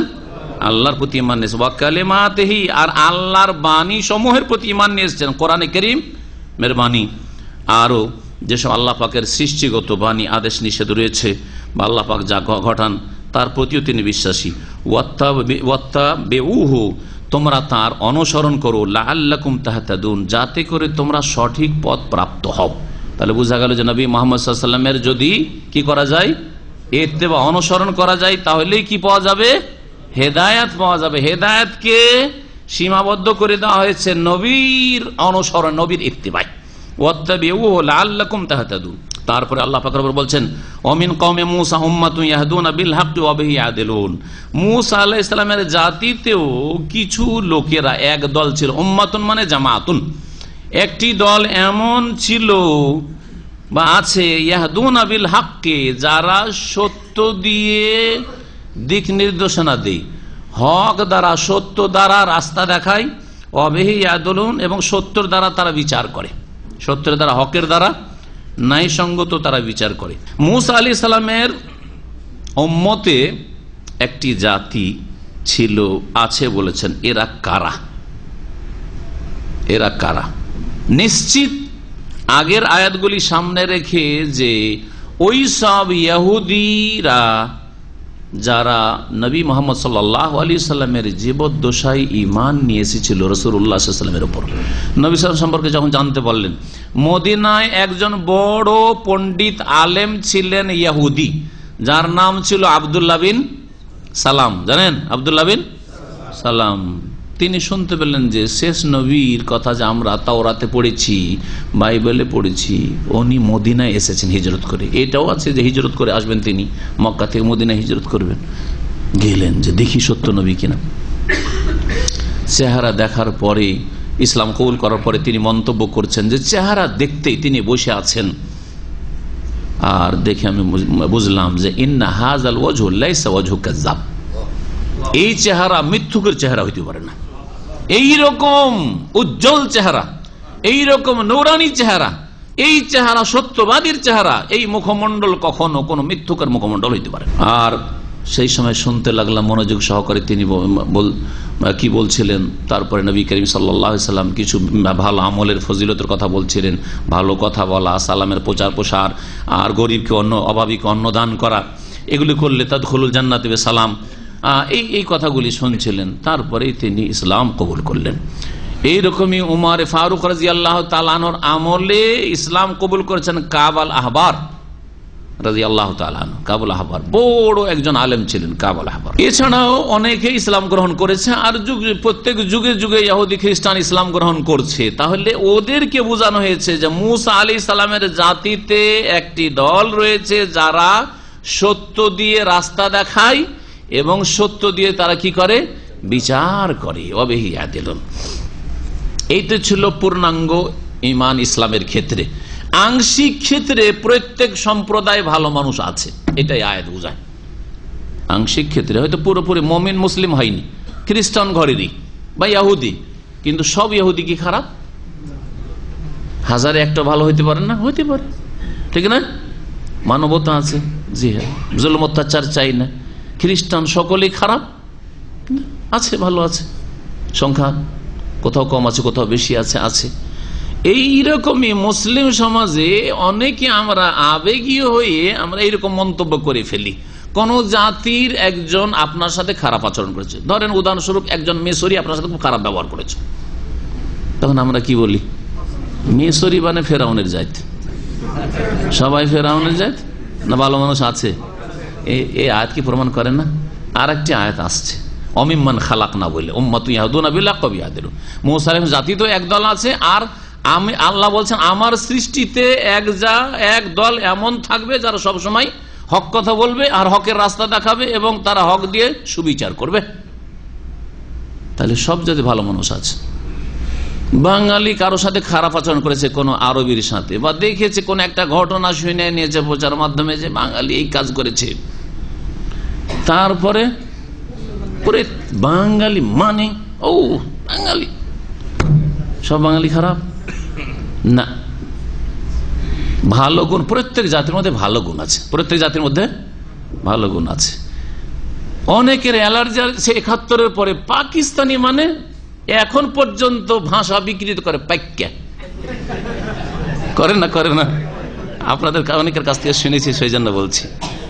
বলে সবগুলিকে আপনি ব্যঙ্গ করে বলবে এটা আপনার, হ্যাঁ, এটা আপনার ইমানের দাবি? হ্যাঁ, সবগুলি খারাপ, পাকিস্তানি মানে খারাপ। এটা কি সুবিচার? হ্যাঁ, এটা হক কথা? ইয়াহদুনা বিল হাক্কি ওয়া বিহি ইয়াদিলুন। হ্যাঁ, এটা আদল ইনসাফের কথা হইল, সুবিচারের কথা হইল? আপনার মন্তব্যটা কি সঠিক জায়গায় হইল? না, কখনো না। সেখানেও ভালো মানুষ আছে, তখনও খারাপ মানুষ ছিল, এখনো খারাপ মানুষ আছে, আর এখনো ভালো মানুষ আছে, তখনও কিছু ভালো মানুষ ছিল। প্রত্যেক জাতিতে ভালো আছে আর খারাপ আছে। এইটা যখন আপনি সুস্থ মস্তিষ্কে ঠান্ডা মেজাজে যখন মন্তব্য করবেন তখন এইরকম মন্তব্য হবে। আর রাগের মাথায় যখন মন্তব্য করবেন, কি আপনার সাথে খারাপ ব্যবহার রাস্তায় করে দিল, আরে এই জাতি মানুষই না, ঠিক না, মানুষ থেকে বের করে দিলেন ওকে একবারে, ঠিক না, না, খুব ভুল কথা, এগুলো খুব ভুল কথা। এই জন্য সবসময় মন্তব্য করতে গিয়ে আল্লাহকে ভয় করবেন, পরকাল সম্পর্কে চিন্তাশীল হবেন। জি, আল্লাহ পাকের এই আয়াত আমাদেরকে এটাই শিখায় যে কোনো জাতি সম্পর্কে ঢালাহারে ভালো মানুষ বলে দেবেন না, আর ঢালাহারে খারাপও না। প্রত্যেক জাতিতে ভালো আছে, মন্দ আছে। মক্কাতুল মুকাররমায় যদি আবু বকর ওমরের পাশাপাশি আবু জাহাল আবু লাহাব থাকে, হ্যাঁ ঠিক না, মদিনায় যদি মুহাজিরিন আনসার, আওস আর খাজরাজ মুহাজিরিন আনসারদের পাশাপাশি আব্দুল্লাহ বিন উবাইয়ের মতো মুনাফিকদের রাইসুল মুনাফিকিন, জাহান্নামের সবচেয়ে নিচু স্তরে যে থাকবে সে হচ্ছে মদিনার লোক যদি থাকে, তাহলে সব জাতিতে খারাপও আছে, আবার মুহাজিরিন আনসার চরিত্রের লোক আছে। তবে সার্বিক ক্ষেত্রে যখন ইমান নেই ইহুদি নাসারার বা বিজাতির, তখন সেক্ষেত্রে সার্বিক ক্ষেত্রে বলবেন। এই জন্য শুরুতে আমি একটা কথা বলেছি, আংশিক ক্ষেত্রে আখলাক চরিত্রে ভালো, মানবতা আছে। আপনার দাড়ি, অনেক অমুসলিম আছে দাড়ি দেখলে শ্রদ্ধা করে, আর অনেক মুসলিম আছে দাড়ি নিয়ে আপনাকে চাকরিতে নেই না, আছে না নেই? বুঝতে পারছেন? এখানে এসে আপনারা যারা অনেকের তিক্ত অভিজ্ঞতা আছে তারা বুঝতে পারছেন, অনেক কাফের দাড়িকে বরদাস্ত করে নিচ্ছে, কাফের দাড়ি থেকে শ্রদ্ধা করছে। অনেক মুসলিমের সন্তান দাড়ি বরদাস্ত করছে, দাড়ি ছোট করে আয়, আউযুবিল্লাহ। জি হ্যাঁ, তার আংশিক ক্ষেত্রে প্রত্যেক জাতিতে ভালো মানুষ আছে আর প্রত্যেক জাতিতে খারাপ আছে। খারাপের সংখ্যা বেশি, এতে কোনো সন্দেহ নেই। আল্লাহ পাক তারপরে বলছেন ওয়াকাত্তানাহুম ইসনাতাই আশরাতা আসবাতান, এই বনি ইসরাইলকে আল্লাহ পাক রব্বুল আলামিন 12টি দলে, 12টি গোত্রে, বংশে বিভক্ত করেছেন। এর আগেও বলেছি, হয়তো আপনাদের অনেকের মনে আছে যারা নিয়মিত আসেন, যে ইয়াকুব আলাইহিস সালামের কয় সন্তান ছিল? 12 সন্তান। ইউসুফ আলাইহিস সালামের আপন 2 ভাই আর সৎ ভাই ছিল 10 ভাই, 12। এই 12 ভাই থেকে 12টি বংশ পয়দা হয়। ধীরে ধীরে জন্মিতে জন্মিতে জন্মিতে এক এক ভাই থেকে, ইয়াকুব আলাইহিস সালাম এক এক ছেলে থেকে কি হয়, এক এক বিশাল বংশ, বিশাল গোত্র পয়দা হয়। এটা আপনার আমার ক্ষেত্রে হবে। আজকে থেকে 100 বছর পরে দেখা গেছে যে আপনার বংশে 100 জন লোক হয়ে গেছে, আমার বংশ হয়ে গেছে, হবে না? হবে না? তো ওই রকমই একটা গোত্র হয়ে গেছে আপনার। 12 বংশ, এই 12 বংশের কথা আল্লাহ পাক বলেছে। তার মধ্যে একটা ইউসুফ আলাইহিস সালামের বংশ, একটা বিনিয়ামিনের বংশ। ওয়াকাত্তানাহুম ইসনাতাই আশরাতা আসবাতান উমামা, আর তাদেরকে বিভক্ত করেছেন। কাত্তা মানে হচ্ছে টুকরো টুকরো করে কাটা, মানে বন্টন করা। ফাররাকনাহুম, তাদেরকে আমি বন্টন করেছিলাম 12টি বংশে, অর্থাৎ দলে। আসবাতান ওরি হচ্ছে ব্যাখ্যা জান ওমামান। আসবাত সিবতুনের বহুবচন, আর ওমাম উম্মাতুনের বহুবচন। উম্মত মানে দল, আর আসবাত সিবতের বহুবচন। সিবতের শাব্দিক অর্থ হচ্ছে নাতি। সিবত ইবনুল বিন্ত, মেয়ের ঘরের সন্তানকে কি বলা হয়? সিবত বলা হয়। এই জন্য হাসান হোসেন রাসূলুল্লাহ সাল্লাল্লাহু আলাইহি ওয়াসাল্লামের সিবত রাসূলুল্লাহ সাল্লাল্লাহু আলাইহি ওয়াসাল্লাম। কিন্তু এটা এখানে গোত্রের অর্থে ব্যবহৃত হয়েছে। কিসের অর্থে? গোত্র, বংশের অর্থে ব্যবহৃত হয়েছে। আল্লাহ পাক 12 বংশে বিভক্ত করেছেন বনি ইসরাইলকে, ওমামান অর্থাৎ 12টি দলে। ওয়াওহাইনা ইলা মূসা, আর মূসা আলাইহিস সালাম বললেন যে এই 12টি দল বিশাল বংশ, 12টা বংশ যদি এক জায়গায় পানি পান করে তো যখন তখন ঝগড়া হইতে পারে, হ্যাঁ তাই না, কলহ বিবাদ হইতে পারে। আল্লাহ ওদের জন্য তিহের ময়দানে পানির দরকার। এক জায়গায় নতুন জায়গায় আসলে প্রথম পানির প্রয়োজন, পানি খেতে হবে, বাঁচতে হবে, পিপাসা তো মরবে। আর ময়দানের মধ্যে এসছে, তখন আল্লাহ পাক বললেন যে মূসা লাঠি মারো। 12টা লাঠি মারলেন, আর 12টা ঝর্ণা প্রবাহিত হয়ে গেল। এক এক বংশকে গোত্রকে বলে দেওয়া হইলো যে তোমাদের এটা, তোমাদের এটা, তোমাদের কেউ কারো ঝর্ণায় যাবে না, সব নিজের নিজের ঝর্ণায় পানি পান কর। আল্লাহ পাকের একটি বড় নিয়ামত আল্লাহ পাক তিহের ময়দানে এদেরকে দিয়েছিলেন। আল্লাহ পাক বলছেন ওয়াহাইনা ইলা মূসা, মূসা আলাইহিস সালামকে আমি ওহী করলাম, ইজিস্তাসকাহু কওম, যখন তার জাতিরা পানি চাইলো, যে মূসা কোথায় আসলাম মিশর ছেড়ে, এখানে তো পানির ব্যবস্থা নেই, পানি দাও, পানির ব্যবস্থা করে দাও। আল্লাহ বলেন আনিযরে বিআসাকাল হাজার, তুমি মারো তোমার লাঠি পাথরে। এখানে কি আছে? হাজার, পাথরে। আর যখন রাস্তা বানাবার প্রয়োজন হয়েছিল বাহারে কুলজুমে, লোহিত সাগরে পারাপারের জন্য, ফেরাউনের কবল থেকে রক্ষা পাওয়ার জন্য, তখন আনিযরে বিআসাকাল বাহার, সেখানে রয়েছে সাগরে পাথর মারো, ওখানে রয়েছে বাহার, তাহলে সেটা সাগর পার করে তারা এসেছিলেন ওখানে বাহার। এখানে পাথরের উপরে, এমনি মাটিতে না, পাথরে বাড়ি মারছেন আর পাথর থেকে ঝর্ণা প্রবাহিত হচ্ছে। সুবহানাল্লাহ।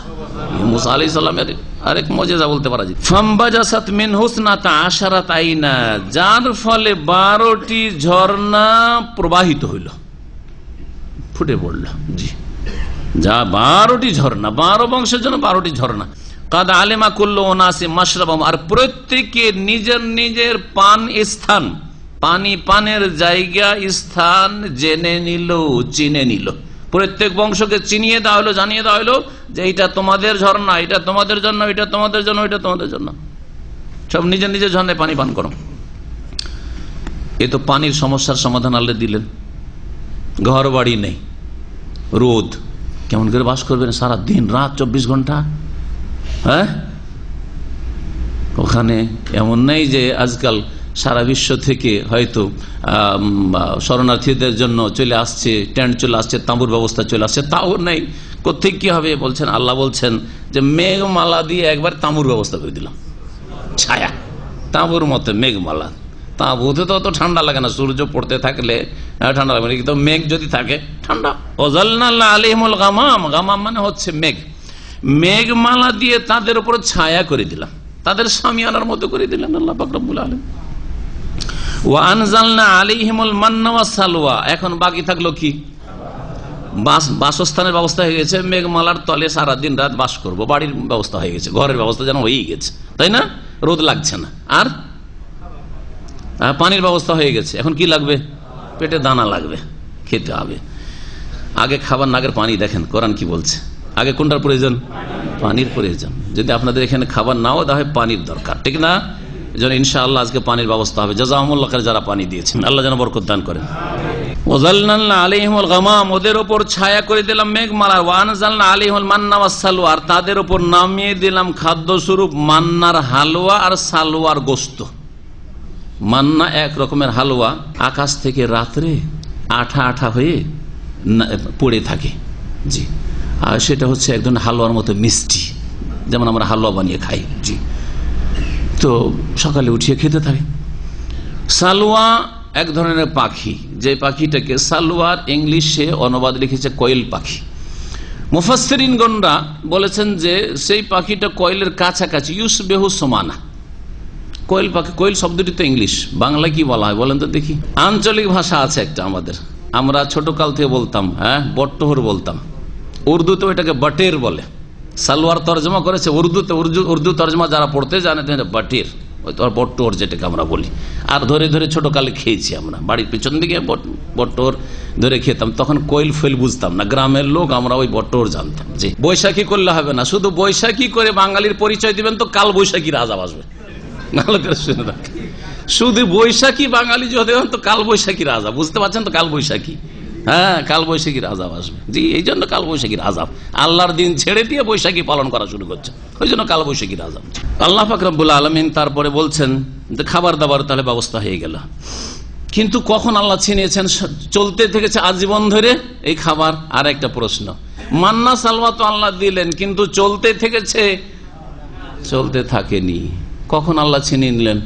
এক তো তারা এই একই রকমের খাবার খেয়ে বিরক্তি বোধ করতে লাগালো, বলো লান নাসবির আলা তামিন ওয়াহিদ, সূরা বাকারাতে রয়েছে, হে মুসা, ইয়া মুসা লান নাসবির আলা তামিন ওয়াহিদ, একই রকমের খাবার আর ধৈর্য ধরতে পারি না। একটা ভালো কোম্পানিতে আজকে থেকে 10-12 বছর আগে যেতাম বক্তব্য করতে, তো ওখানে এত সুন্দর খাবার দেয়, এত সুন্দর খাবার দেয়। তো মাঝে মাঝে ওখানে একজন হাফেজ ছিলেন, নাম বলছি না, কোম্পানি নাও বলছি না, না হলে তো কারণ নেগেটিভ আলোচনা করছি যেহেতু, সেই জন্য পজিটিভ বললে নাম বলে দিতাম, আমার তরিকা এটা। কারণ নেগেটিভ গিবত নাম যথাসাধ্য ধরি না আমি, আর পজিটিভ যদি প্রশংসা হয় তো নাম ধরতে কোনো অসুবিধা নেই। ওখানে ওই হাফেজ সাহেব বলছে খাবার নিয়ে আসতো, তো কখনো কখনো মাঝে মধ্যে খুব পিড়াপিড়ি করলে খেয়ে নিতাম, এত সুন্দর খাবার আপনাদের, তো বাড়ির চাইতে অনেক সময় ভালো খাবার। তো বলছে, আরে জানেন শেখ, এই খাবারকে আমাদের এখানকার কর্মচারীরা বলে যে এই খাবার তো আমাদের গরু বকরি তো খাবে না। এত সুন্দর খাবার নাকি বাংলাদেশে গরু বকরি তো খায় না ওদের। আউযুবিল্লাহ, আল্লাহর নিয়ামতে নাশুকরি। তো এইরকম করলে আল্লাহর নিয়ামত ছিনিয়ে নেন। তো ওই বনি ইসরাইল ওই রকম মান্না সালওয়ার, এই ফিরি ফিরি নিয়ামত, সারা রাত ঘুমাও আর দিনে বসে থাকো, সকাল সকাল পাখি পড়ে গেছে আকাশ থেকে আর হালুয়া পড়ে গেছে, খাও দাও না। এইসব গরু ছাগলের খাবার খাওয়া যাবে না, নাজবির আল্লাহ। তো ওরাও এইরকমই বলেছিল যে গরু ছাগলের খাবার এগুলো সব দিন খাওয়া যায়। আমরা কি খাই? মিমবাকলিহা ওয়া কিসাইহা ওয়া ফুমিহা ওয়া আদাসিহা ওয়া বাসালিহা, এই রকমারি খাবার চাই, রকমারি খাবার চাই, বহু রকমের। তখন আল্লাহ বলে, তুমি মিসরান ফাইন্না লাকুম মা সাআলতুম, যাও শহরে যাও আর চাষাবাদ করো, খাটো, খাও, জি যা চাইছো তাই পাবে। জমিনে আমি ক্ষমতা রেখেছি, উর্বর শক্তি রেখেছি, যা বীজ বপন করবে তাই পাবে। পেঁয়াজ চাও পেঁয়াজ, রসুন, আর তারপরে তোমরা তরমুজ চাও, কাকড়ি চাও, যা চাও সব পাবে। আর তাফসীরকাররা আলো বলেছেন যে ওরা অপচয় করা শুরু করেছিল, লাগবে এতটুকু এতটুকু ধরে রেখে দিল, ফ্রির খাবার, আর খেয়ে শেষ করতে পারে না। আল্লাহ বলছে দিনে দিনে খেয়ে শেষ করতে, পরের দিন সকালে তাজা তাজা দিব, খবরদার তার পরের দিন যেন কারো ঘরে না থাকে, ওরা রেখে দেয় জমা করে, বেশি করে নিয়ে নেই, লোভ সামলাতে পারে না, আর তারপরে রেখে দেয়, পরের দিন পচে সরে নষ্ট হয়। আল্লাহ নারাজ হয়ে পচাবি তো ওদের মান্না সালোয়া কেড়ে নিব। আল্লাহর নিয়ামতের শুকরিয়া আদায় করতে হবে, আল্লাহর নিয়ামতে অপচয় করলে আল্লাহ ছিনিয়ে নেবেন। এইরকমই যারা আজকাল খাবার দাবার বেশি করে রান্না করে আর খাওয়া দাওয়া করে মেহমানের জন্য অনেক কিছু করলো, আইটেম করলো, আমাদের বাঙালি ট্রেডিশনে 8 থেকে 10-12 রকম আইটেম করলো, আর খাওয়া দাওয়া হয়ে অনেক বেঁচে গেল। এখন ছেলেমেয়েরা এত ভদ্রলোক হয়েছে যে বাসি পরের দিন খাবে না, কি করে? ফেলে দেয়, আল্লাহ নিয়ামত ছিনিয়ে নেবেন। এটা হচ্ছে বাঙালি রোগ। আর আরবিদের রোগ তো জানাই আছে মনে হয়, যদি খাই অনফোর্থ মুরগি তো কিনবে গোটা একটা, না হয় হাফ কিনবে কমপক্ষে, আর তার সাথে আরো কয়েকটা আইটেম কিনবে, একটু একটু করে একটু নিচে নিচে খেলো, তারপরে ফেলে দিয়ে চলে গেল। আল্লাহ নিয়ামত কি রাখবেন না মান্না সালোয়ার মতো কেড়ে নেবেন? কেড়ে নেবেন। ভালো করে শুনে রাখেন, ভালো করে শুনে। আল্লাহ পাক রব্বুল আলামিন তারপরে বলছেন, কুলু মিন তাইয়্যিবাতি মা রাযাকনাকুম, তোমরা ওই সব পাক পবিত্র থেকে খাও যা তোমাদেরকে উপজীবিকা হিসাবে দান করেছি। এই যে রিজিক মান্না সালোয়া দিয়েছি, খাও দাও। ওমা যালামুনা, যালামু তারা আমার উপর অত্যাচার, মানে আমার ক্ষতি করেনি, তারা আমার ক্ষতি করেনি, আল্লাহর ক্ষতি করতে পারে না। ওয়ালাকিন কানু আনফুসাহুম ইয়াজলিমুন, বরং তারা নিজেদের উপরেই কি করেছে? জুলম, অত্যাচার করেছে, নিজেদেরই ক্ষতি করেছে, নিজেদেরই ক্ষতি করেছে। আল্লাহর নিয়ামত আল্লাহ ছিনিয়ে নিয়েছেন, এখন কষ্ট করে খেতে হচ্ছে। ওয়াইদ কিলা লাহুম উসকুনু হাযিহিল কারিয়া ওয়া কুলু মিনহা হাইসু শি'তুম ওয়া কুলু হিত্তাহ, যখন তাদেরকে বলা হইল যে এই জনপদে তোমরা বসবাস করো, এই শহরে এই জনপদে বসবাস করো। এই জনপদ কি ছিল? এটা ছিল প্যালেস্টাইন। ঘটনা তাইলে একটু বলতে হয়, মূসা আলাইহিস সালাম এবং হারুন আলাইহিস সালাম দুইজনের ইন্তেকাল হয়ে গেল তিহের ময়দানে। ওখানে 40 বছর ওখানে ছিলেন তারা, ওখানে ইন্তেকাল হয়ে গেল। আল্লাহ পাক রব্বুল আলামিন খলিফা বানালেন মূসা আলাইহিস সালামের ইউশা বিন নুনকে। ইউশা বিন নুন, ইউশা বিন মূসা আলাইহিস সালামের যে সঙ্গী ছিলেন, ওই যে খেজেরের সাথে দেখা করার জন্য যখন গেলেন তখন সঙ্গী কে ছিল? ওয়াইজ কালা মূসা লি ফাতাহ, তার খাদেম, তার যুবকের কথা যে বলা হয়েছে তার নাম ছিল ইউশা বিন নুন, নুনের পুত্র ইউশা। ইউশা আলাইহিস সালাম তিনি খলিফা হইলেন, স্থলাভিষিক্ত হইলেন। ওদেরকে বললেন যে দেখো, আমাদের পূর্বপুরুষের দেশ হচ্ছে প্যালেস্টাইন, প্যালেস্টাইন যেতে হয়, মেসর থেকে বেরিয়ে গেছে, আর তিহের ময়দানে 40 বছর কেটে গেল আমাদের, আর এখানে থাকা আল্লাহর হুকুম হয়েছে চলো জিহাদ করতে হবে। এক জালেম জাতি দখল করে রেখেছে ফিলিস্তিন, সেখান থেকে স্বাধীন করতে হবে জিহাদ করে, এবং সেখানে যেতে হবে। যেতে রাজি হলো না। আর তারপরে যখন লড়াই করলো না, লম্বা ঘটনা, ওইসব সূরা বাকারাতে ইনশাআল্লাহ তাআলা আসবে। আল্লাহ পাক রব্বুল আলামিন তারপরে তাদেরকে যেতে বললেন, যাওয়ার ব্যবস্থা আল্লাহ পাক করে দিলেন। শেষ পর্যন্ত যখন তারা গেল তখন তাদেরকে হুকুম দেওয়া হইল যে সিজদায় অবনত হয়ে তোমরা ঢুকবে, মানে তোমাদের শারীরিক অবস্থাটা হবে যে তোমরা আল্লাহর শুকরিয়া আদায় করে তোমাদের পূর্বপুরুষের দেশে ঢুকছো, সিজদায় অবনত হয়ে মাথা ঝুঁকিয়ে। আর কথাই আল্লাহ পাকের কাছে তোমরা দোয়া করবে হিত্তাতুন বলে, মানে আল্লাহ আমাদের গুনাহ মাফ করে দাও। হিত্তাতুন মানে হত্যা আন্না খাতায়ানা, হাত্তা ইয়াহুত্ত মানে হচ্ছে নামিয়ে দেওয়া, ফেলে দেওয়া। এই জন্য আজকাল আরবরা তাদের মাতৃভাষায় ব্যবহার করে, এটা এই শুদ্ধ শব্দ থেকে এসছে। কোনো কিছু রাখতে বললে কি বলে? হত্য হুত্য বলে, হত্যা হত্যা বা হুত্তু হুত্তু করে। এই যে হুত্তা থেকে হিত্তাতুন শব্দ এখানে এসছে, হিত্তাতুন থেকে এরা এই হুত্তু নিয়েছে। আল্লাহ পাক বলছেন ওয়াইদ কিলা লাহুম উসকুনু হাযিহিল ক্বরা, যখন তাদের বলা হলো যে এই জনপদে তোমরা বসবাস করো, ওয়াকুলু মিনহা হাইসু শিতুম, আর যেখানে ইচ্ছা সেখানে গিয়ে তোমরা খাও দাও থাকো, যেখানে যে এলাকায় তোমরা বসবাস করো। ওয়াকুলু হিত্তা, এবং তোমরা যখন ঢুকবে সেখানে তখন বলো হিত্তা, আল্লাহ আমাদের গুনাহ মাফ করে দাও, ভুল ত্রুটি মাফ করে। ওয়াদখুলুল বাবা সুজ্জাদা, আর শহরের দরজায় যখন প্রবেশ করবে তখন সিজদায় অবনত হয়ে মানে ঝুঁকে প্রবেশ করো। নাগফির লাকুম খাতিআতাকুম, তাহলে তোমাদের গুনাহগুলিকে আমি ক্ষমা করে দেব। সানাজিদুল মুহসিনিন, এবং আমি যারা সৎকর্মশীল নিষ্ঠাবান তাদের সবকিছুকেই নিশ্চয়ই বৃদ্ধি করি, আমি বৃদ্ধি করি। সৎকর্মশীলদের আল্লাহ পাক রব্বুল আলামিন নিয়ামতকে বৃদ্ধি করেন। এই ইহুদি জাতি করলো কি, ফাবাদদালাল্লাযিনা যালামু মিনহুম কাওলান গায়রাল্লাযী কিলা লাহুম, আল্লাহ যেভাবে ঢুকতে বললো ওইভাবেও ঢুকলো না, আর যেই বাক্যটি বলতে বললো সেটাও বললো না। আল্লাহ বলছে ফাবাদদালাল্লাযিনা যালামু মিনহুম, তাদের মধ্যে যারা জুলম অত্যাচার করেছিল মানে পাপিষ্ট ছিল, তারা বদলে দিল কাউলান এমন একটি কথাকে, গায়রাল্লাযী কিলা লাহুম, যা তাদেরকে বলা হয়েছিল সেই কথা ভিন্ন। মানে তাদেরকে বলা হয়েছিল হিত্তাতুন বলো, তারা হিত্তাতুন না বলে বিকৃত করে হিনতাতুন বলেছিল। হিত্তাতুন বললে আল্লাহর কাছে ক্ষমা চাওয়া হইতো, আর হিনতাতুন ওয়াসার কথা, কিন্তু তাদের বদমাইশির কারণে এই কথাটি বেরোচ্ছে। হিনতাতুন মানে হচ্ছে গম, হিনতাতুন হিনতাতুন মানে গম গম, ঠাট্টা করা। আল্লাহ এমন একটা কথা বলতে বলছেন যার উদ্দেশ্য রয়েছে, যার সার রয়েছে, যে আমি আল্লাহর কাছে কি চাইছি, ক্ষমা চাইছি, কিন্তু তারা হিনতাতুন হিনতাতুন করলো। তাহলে এইরকম কিছুকে বিকৃতি ঘটানো এটা গুনার কাজ। আর তার সাথে সাথে তারা কি করলো, ওদেরকে বলা হয়েছিল যে তোমরা সিজদায় অবনত হয়ে ঢুকো, কিন্তু তারা সিজদায় অবনত হয়ে ঢুকেনি, তারা মাথাকে এইদিকে পিছনে করে আর পাছার ঘরে ঢুকেছিল, পাছা ঘষতে ঘষতে ঢুকেছিল। সেজদা করতে করলে নিতম্বকে উঠিয়ে সেজদা করতে হবে, মাথা ঝুঁকাইতে হবে, কিন্তু মাথা না ঝুঁকিয়ে আগে পায়ের দিক আর পাছার দিক, তারপরে মাথা। বিয়াদবি, এক কথায় তাদের আল্লাহর নাফরমানি করার উদ্দেশ্য ছিল। এত বদ প্রকৃতির জাতি এবং ইসরাইল ইহুদি, যে এদের উদ্দেশ্যই ছিল সবসময় আল্লাহ পাকের নাফরমানি করা, অথচ কোনো সার্থক না তাদের জন্য যে মাথাটা পেছন দিয়ে করে পা আগে ঢুকালে লাভ হবে। হ্যাঁ, আরে কোনো জায়গায় যদি শিরক কুফরি হয় সেটা আলাদা কথা, এক জায়গায় তো শিরক হচ্ছে, সেখানে যদি মাথাটা ঝুঁকিয়ে ঢুকেন তাহলে আপনার অনেক সময় প্রণাম করা হয়ে যাচ্ছে, হ্যাঁ, মুশরিকদের উপাস্যকে। সেই জন্য যদি আপনি সিনাটাকে মজবুত করে ঢুকতে হয় সেখানে, তো মাথাটাই পেছন দিকে ঢুকেন, হ্যাঁ, সেটা আলাদা কথা। আপনার সৎ নিয়ত সেখানে আছে যে আমি শিরক কুফরির সামনে শিরনত করতে চাই না, কিন্তু তা তো না, তাদের বদমাইশি। আল্লাহ পাক রব্বুল আলামিন বলছেন যে ফারসালনা আলাইহিম রিজ্জাম মিনাস সামা, যখন এইরকম বদমাইশি করলো তখন তাদের ওপর আকাশ থেকে আমি মহামারী পাঠিয়ে দিলাম। প্লেগ শুরু হয়ে গেল, মহামারী। মহামারী কাকে বলে? এমন রোগ যাতে মানুষ শত শত একসাথে মারা যায়, হাজার হাজার মারা যায়। সেটা আপনার বসন্তের আকারে হইতে পারে, তারপরে আগের যুগে কলেরার আকারে হইতে পারে।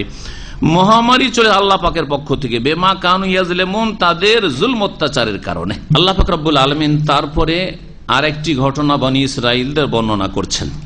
একটি জনপদের এরা বসবাস করত লোহিত সাগরের সৈকতে, লোহিত সাগরের তীরে বসবাস করত।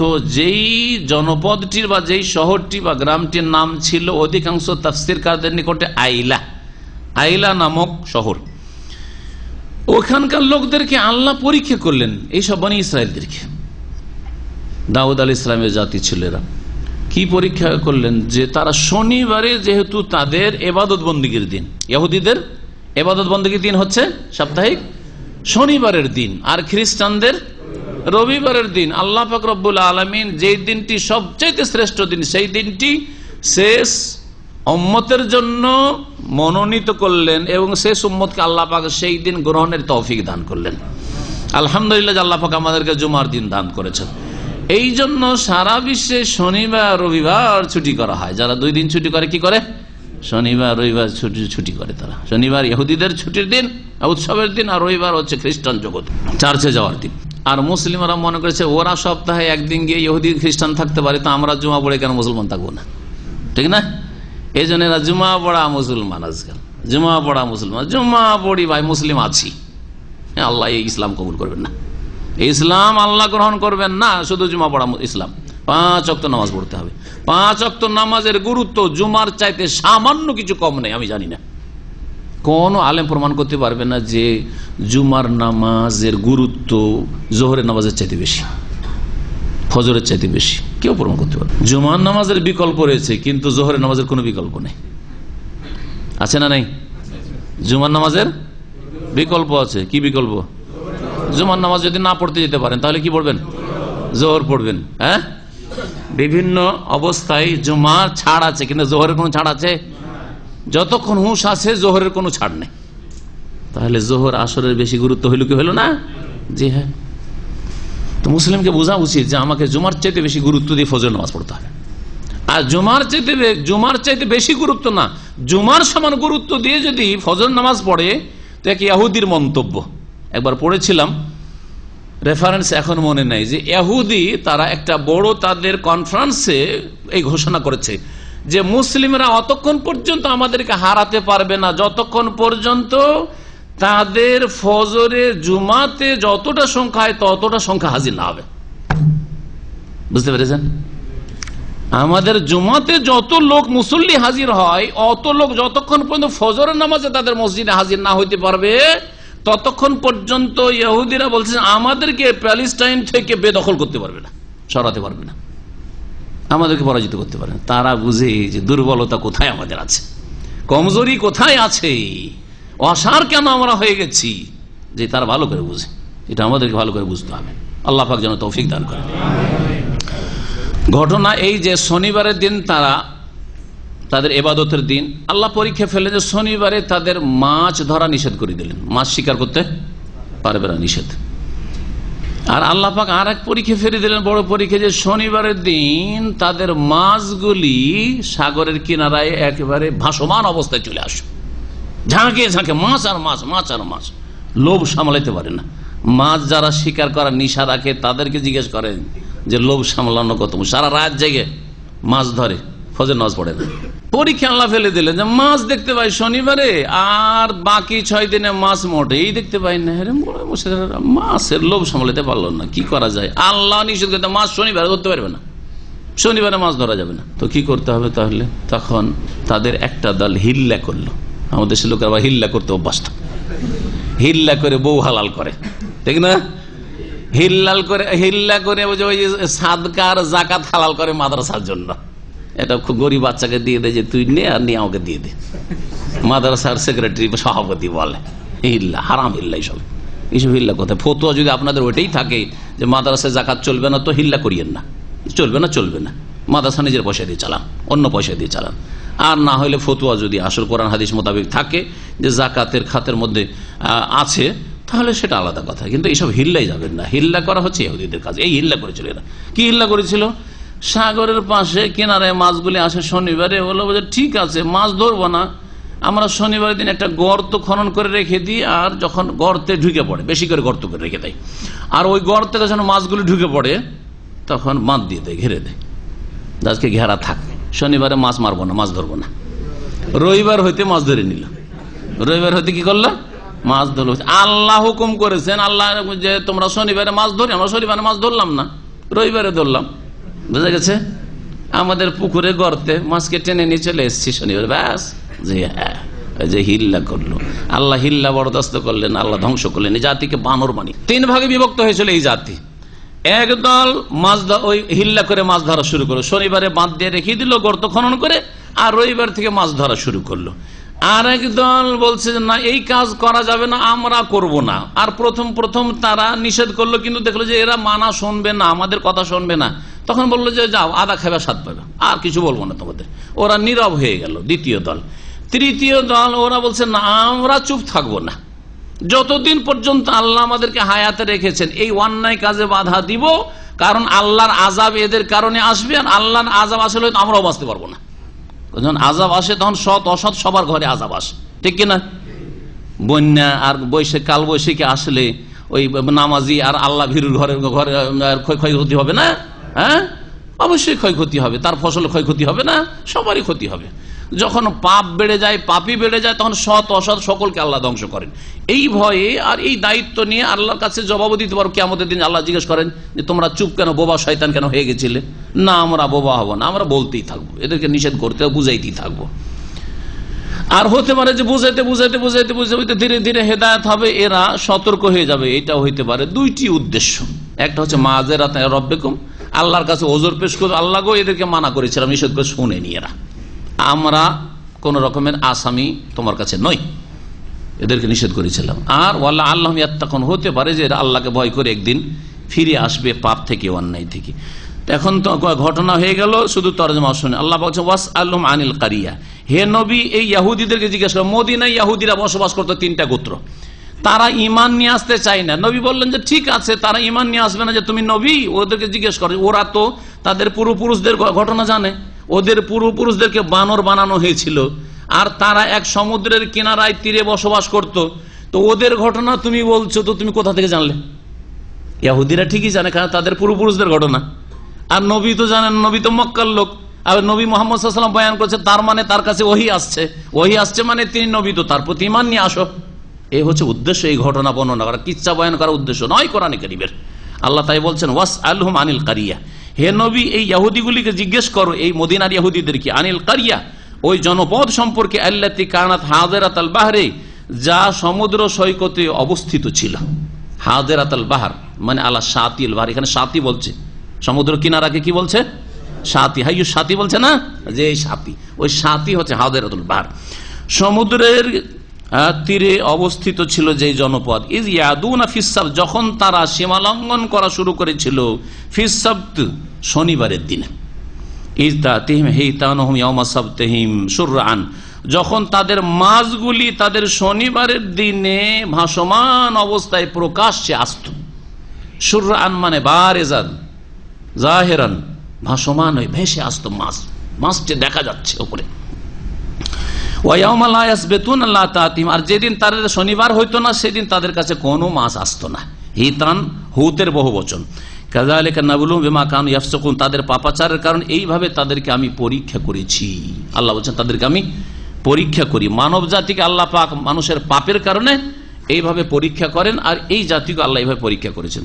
ওয়াইদ কালাত উম্মাতুম মিনহুম, তাদের এক দল, যেই দল বলল যে আমরা মাছ ধরবো না, এরকম হিল্লা করে শনিবারে বেঁধে রাখবো, বাঁধ দিয়ে রাখবো, আর রবিবারে ধরবো, এরকম কাজও করব না, আর আমরা এদেরকে কিছু বলতেও যাব না, আদা খাবি স্বাদ পাবি, আল্লাহর আযাব তোদের উপর আসবে। ওরা ওই দলটিকে, সবচেয়ে ভালো যে দলটি, যেই দলটি সব সময় ওদেরকে ভালো উপদেশ দিতে থাকে, অন্যায় বাধা দিতে থাকে, ওই দলটিকে বলছে ওয়াইদ কালাত উম্মাতুম মিনহুম, তাদের মধ্যে একটি দল বলল লিমা তাইযুনা কওমান, কেন উপদেশ দিতে যাচ্ছ ওই জাতিকে, আল্লাহ মুহলিকুহুম, যাদেরকে আল্লাহ ধ্বংস করবেন, আও মুআযযিবুহুম আযাবান শাদীদান, অথবা তাদেরকে কঠোর আযাব শাস্তি দেবেন। আদা খাবে সাথ, আল্লাহ হয় ধ্বংসই করে দিবেন, আর না হলে কঠোর শাস্তি দিয়ে আল্লাহ শিখাবেন। ওদেরকে আবার ওয়াজ করার দরকারটা কি? ওদেরকে আবার বুঝাবার প্রয়োজনটা বা কি? কারাকে বলল? মাঝামাঝি দলটি, যারা সবচেয়ে ভালো দল, যারা আমরে বিল মারুফ আর নাহিল মুনকার, ভালো কাজের উপদেশ আর অন্যায় কাজে বাধার ফরজ আদায় করছিল, তাদেরকে বুঝাইতে শুরু করলো যে কি বা আপনাদের গরজ পড়েছে, আপনারা বেঁচে আছেন গুনাহ থেকে, যথেষ্ট। কালু, তখন ওই নেক দলটি বলেছিল মাযেরাতান ইলা রাব্বিকুম, তোমাদের প্রতিপালকের কাছে ওজর পেশ করার উদ্দেশ্যে আল্লাহকে বলতে পারো যে আল্লাহ গো, আমরা চুপ থাকিনি, ওদেরকে বুঝিয়েছিলাম, উপদেশ দিয়েছিলাম, তারা মানেনি, আমরা ভুল করিনি, হ্যাঁ আমরা বোবা হয়ে থাকি নাই, অন্যায়ের প্রতিবাদ করেছিলাম। অন্যায়ের প্রতিবাদের 3টি স্তর রয়েছে, বল প্রয়োগ করে, সেটা শাসকের অধীনস্থদের ক্ষেত্রে, হ্যাঁ অভিভাবকের নিজের ছেলে মেয়ে স্ত্রীদের ক্ষেত্রে, আর দ্বিতীয় পর্যায়ে হচ্ছে কথার দ্বারা উপদেশ দিয়ে, আর তৃতীয় হচ্ছে যদি সেটাও না করতে পারেন, অন্তর থেকে ঘৃণা করে প্রতিবাদ করা, আর পাপের মজলিস বরখাস্ত করা, সেখান থেকে কেটে পড়া। এমন নয় যে অন্তরে ঘৃণা করেন, আবার ওদের সাথে আত্মীয়তা, ওদের সাথে বন্ধুত্ব, ওদের সাথে বসে গল্প করছেন না। সবসময় যারা গান বাজনা শুনে, যারা ফিল্ম দেখে, যারা সিগারেট খাচ্ছে, জর্দা দিয়ে পান বানাচ্ছে আর খাচ্ছে, আর ওদের সাথে বসে বসে গল্প করছেন, ভাই আমার ওইসব নিশা নাই, আমি খাই না, এটা অন্তর্ঘৃণা হইল কি? না, অন্তর্ঘৃণা হইল না, অন্তর্ঘৃণা হইল না। যেমন একটা লোক মদ খাচ্ছে, মদের মজলিসে বসে থাকবেন না যদি মদকে ঘৃণা করে। ওই রকমই একটা লোক ফিল্ম দেখছে আপনার রুমে, আর ফিল্মের সামনে আমি তো টিভি কিনে নি, ও কিনে নিয়ে এসছে, আর দেখছে, করবোটা কি, একই রুমে তো থাকি, চলবে না? অন্তর ঘৃণা হচ্ছে যে আপনি অন্যদিকে মুখ করে নেবেন, অন্যদিকে মুখ রাখবেন, আর না হইলে যদি রুম চেঞ্জ করতে পারেন চেঞ্জ করবেন, স্বেচ্ছায় পাপীদের সাথে থাকবেন না আপনি। তো বলছেন যে রবের কাছে ওজর পেশ করতে পারবো আল্লাহ ইয়াত্তাকুন, আর যাতে করে তারা আল্লাহকে ভয় করে সংযত হয়, সাবধান হয়ে যায়, হতে পারে সাবধান হয়ে যাবে তারা। ফালাম্মা নাসু মা যাক্কিরু বিহি, আল্লাহ বলছেন যখন তাদেরকে যে উপদেশ দেওয়া হয়েছিল তা তারা ভুলে গেল, উপেক্ষা করলো, মানলই না নসিহত। আনজাইনাল্লাযিনা ইয়ানহাউনা আনিস সু, যারা মন্দ কাজে বাধা দিত তাদেরকে আমি মুক্তি দান করলাম। ওয়া আখাযনাল্লাযিনা যালামু, আর জালেমদেরকে পাকড়াও করলাম বিআযাবিন বাইসিন, কঠিন শাস্তি দ্বারা, বিমা কানু ইয়াফসুকুন, তাদের পাপাচারের কারণে। ফালাম্মা আতাউ আম্মা নুহু আনহু, যখন তারা তাদেরকে যে নিষেধ করা হয়েছিল যে শনিবারে মাছ ধরিও না, সেই ক্ষেত্রে তারা সীমা লঙ্ঘন করলো, আতাউ সীমা লঙ্ঘন করলো, কুলনা লাহুম, তখন আমি তাদের সম্পর্কে বললাম, আল্লাহ পাকের সৃষ্টিগত হুকুম কি, কুনু কিরাদাতান খাসিন, কুনুর এক বচন হচ্ছে কি, কুন। আল্লাহ যখন কোনো কিছু সৃষ্টি করতে চান তখন কি বলেন, কুন, হয়ে যাও। কুন মানে হয়ে যাও। এই কেন ওই মানুষগুলিকে যারা ওই শনিবারের দিনের হিল্লা করে মাছ ঘেরে রেখে দিল আর রবিবারে মাছ ধরবে, এইরকম কাজ করে তাদের সম্পর্কে আল্লাহ সৃষ্টিগত হুকুম করলেন, কুনু কিরাদাতান খাসিন, তোমরা লাঞ্ছিত বানরে পরিণত হয়ে যাও, লাঞ্ছিত বানরে পরিণত হয়ে যাও। এরা 3 দিন ধরে নারী পুরুষ সকলে বানর হয়েছিল, আর চোখ দিয়ে তাফসীরকার লিখেছে ঝরঝর করে পানি বইতো, মানে তাদের সেন্স আছে যে আমরা মানুষ ছিলাম, আল্লাহ আমাদের পাপের কারণে আমাদেরকে বানর বানিয়েছেন, সব সময় কান্না করতে থাকতো। আর তারপর 3 দিন পরে এই জাতিকে আল্লাহ ধ্বংস করে দিয়েছেন। হ্যাঁ, কোন জাতি, যেই জাতিকে আল্লাহ বিকৃত করেছেন, শুকুরে অথবা কুকুরে অথবা বানরে পরিণত করে, সেই জাতিকে আল্লাহ কখনো বাঁচিয়ে রাখেনি, তাদের থেকে কোনো প্রজন্ম জন্মায়নি। এইটি কথা সর্বস্বীকৃত মনে রাখবেন। সুতরাং বর্তমান যুগের যে বানর, সেটা ওই বনি ইসরায়েলদের ওই বিকৃত বানর না, তার আগেও বানর ছিল, তার আগেও বানর মাখলুক, আল্লাহর মাখলুক ছিল। আর যেই মানুষগুলিকে আল্লাহ বানর বানিয়েছেন, সেগুলিকে 3 দিন লাঞ্ছিত বানর করে রেখে তারপরে আল্লাহ ধ্বংস করে দিয়েছেন। এখানে আজকের তাফসীর শেষ করছি। আল্লাহ পাক রব্বুল আলামিন যেন আমাদেরকে ভালো কথা জানার তৌফিক দান করেন, কোরআন এবং হাদিসের কথা মানার তৌফিক দান করেন, কোরআন এবং হাদিস দিয়ে আমাদের অন্তরকে আলোকিত করে দেন।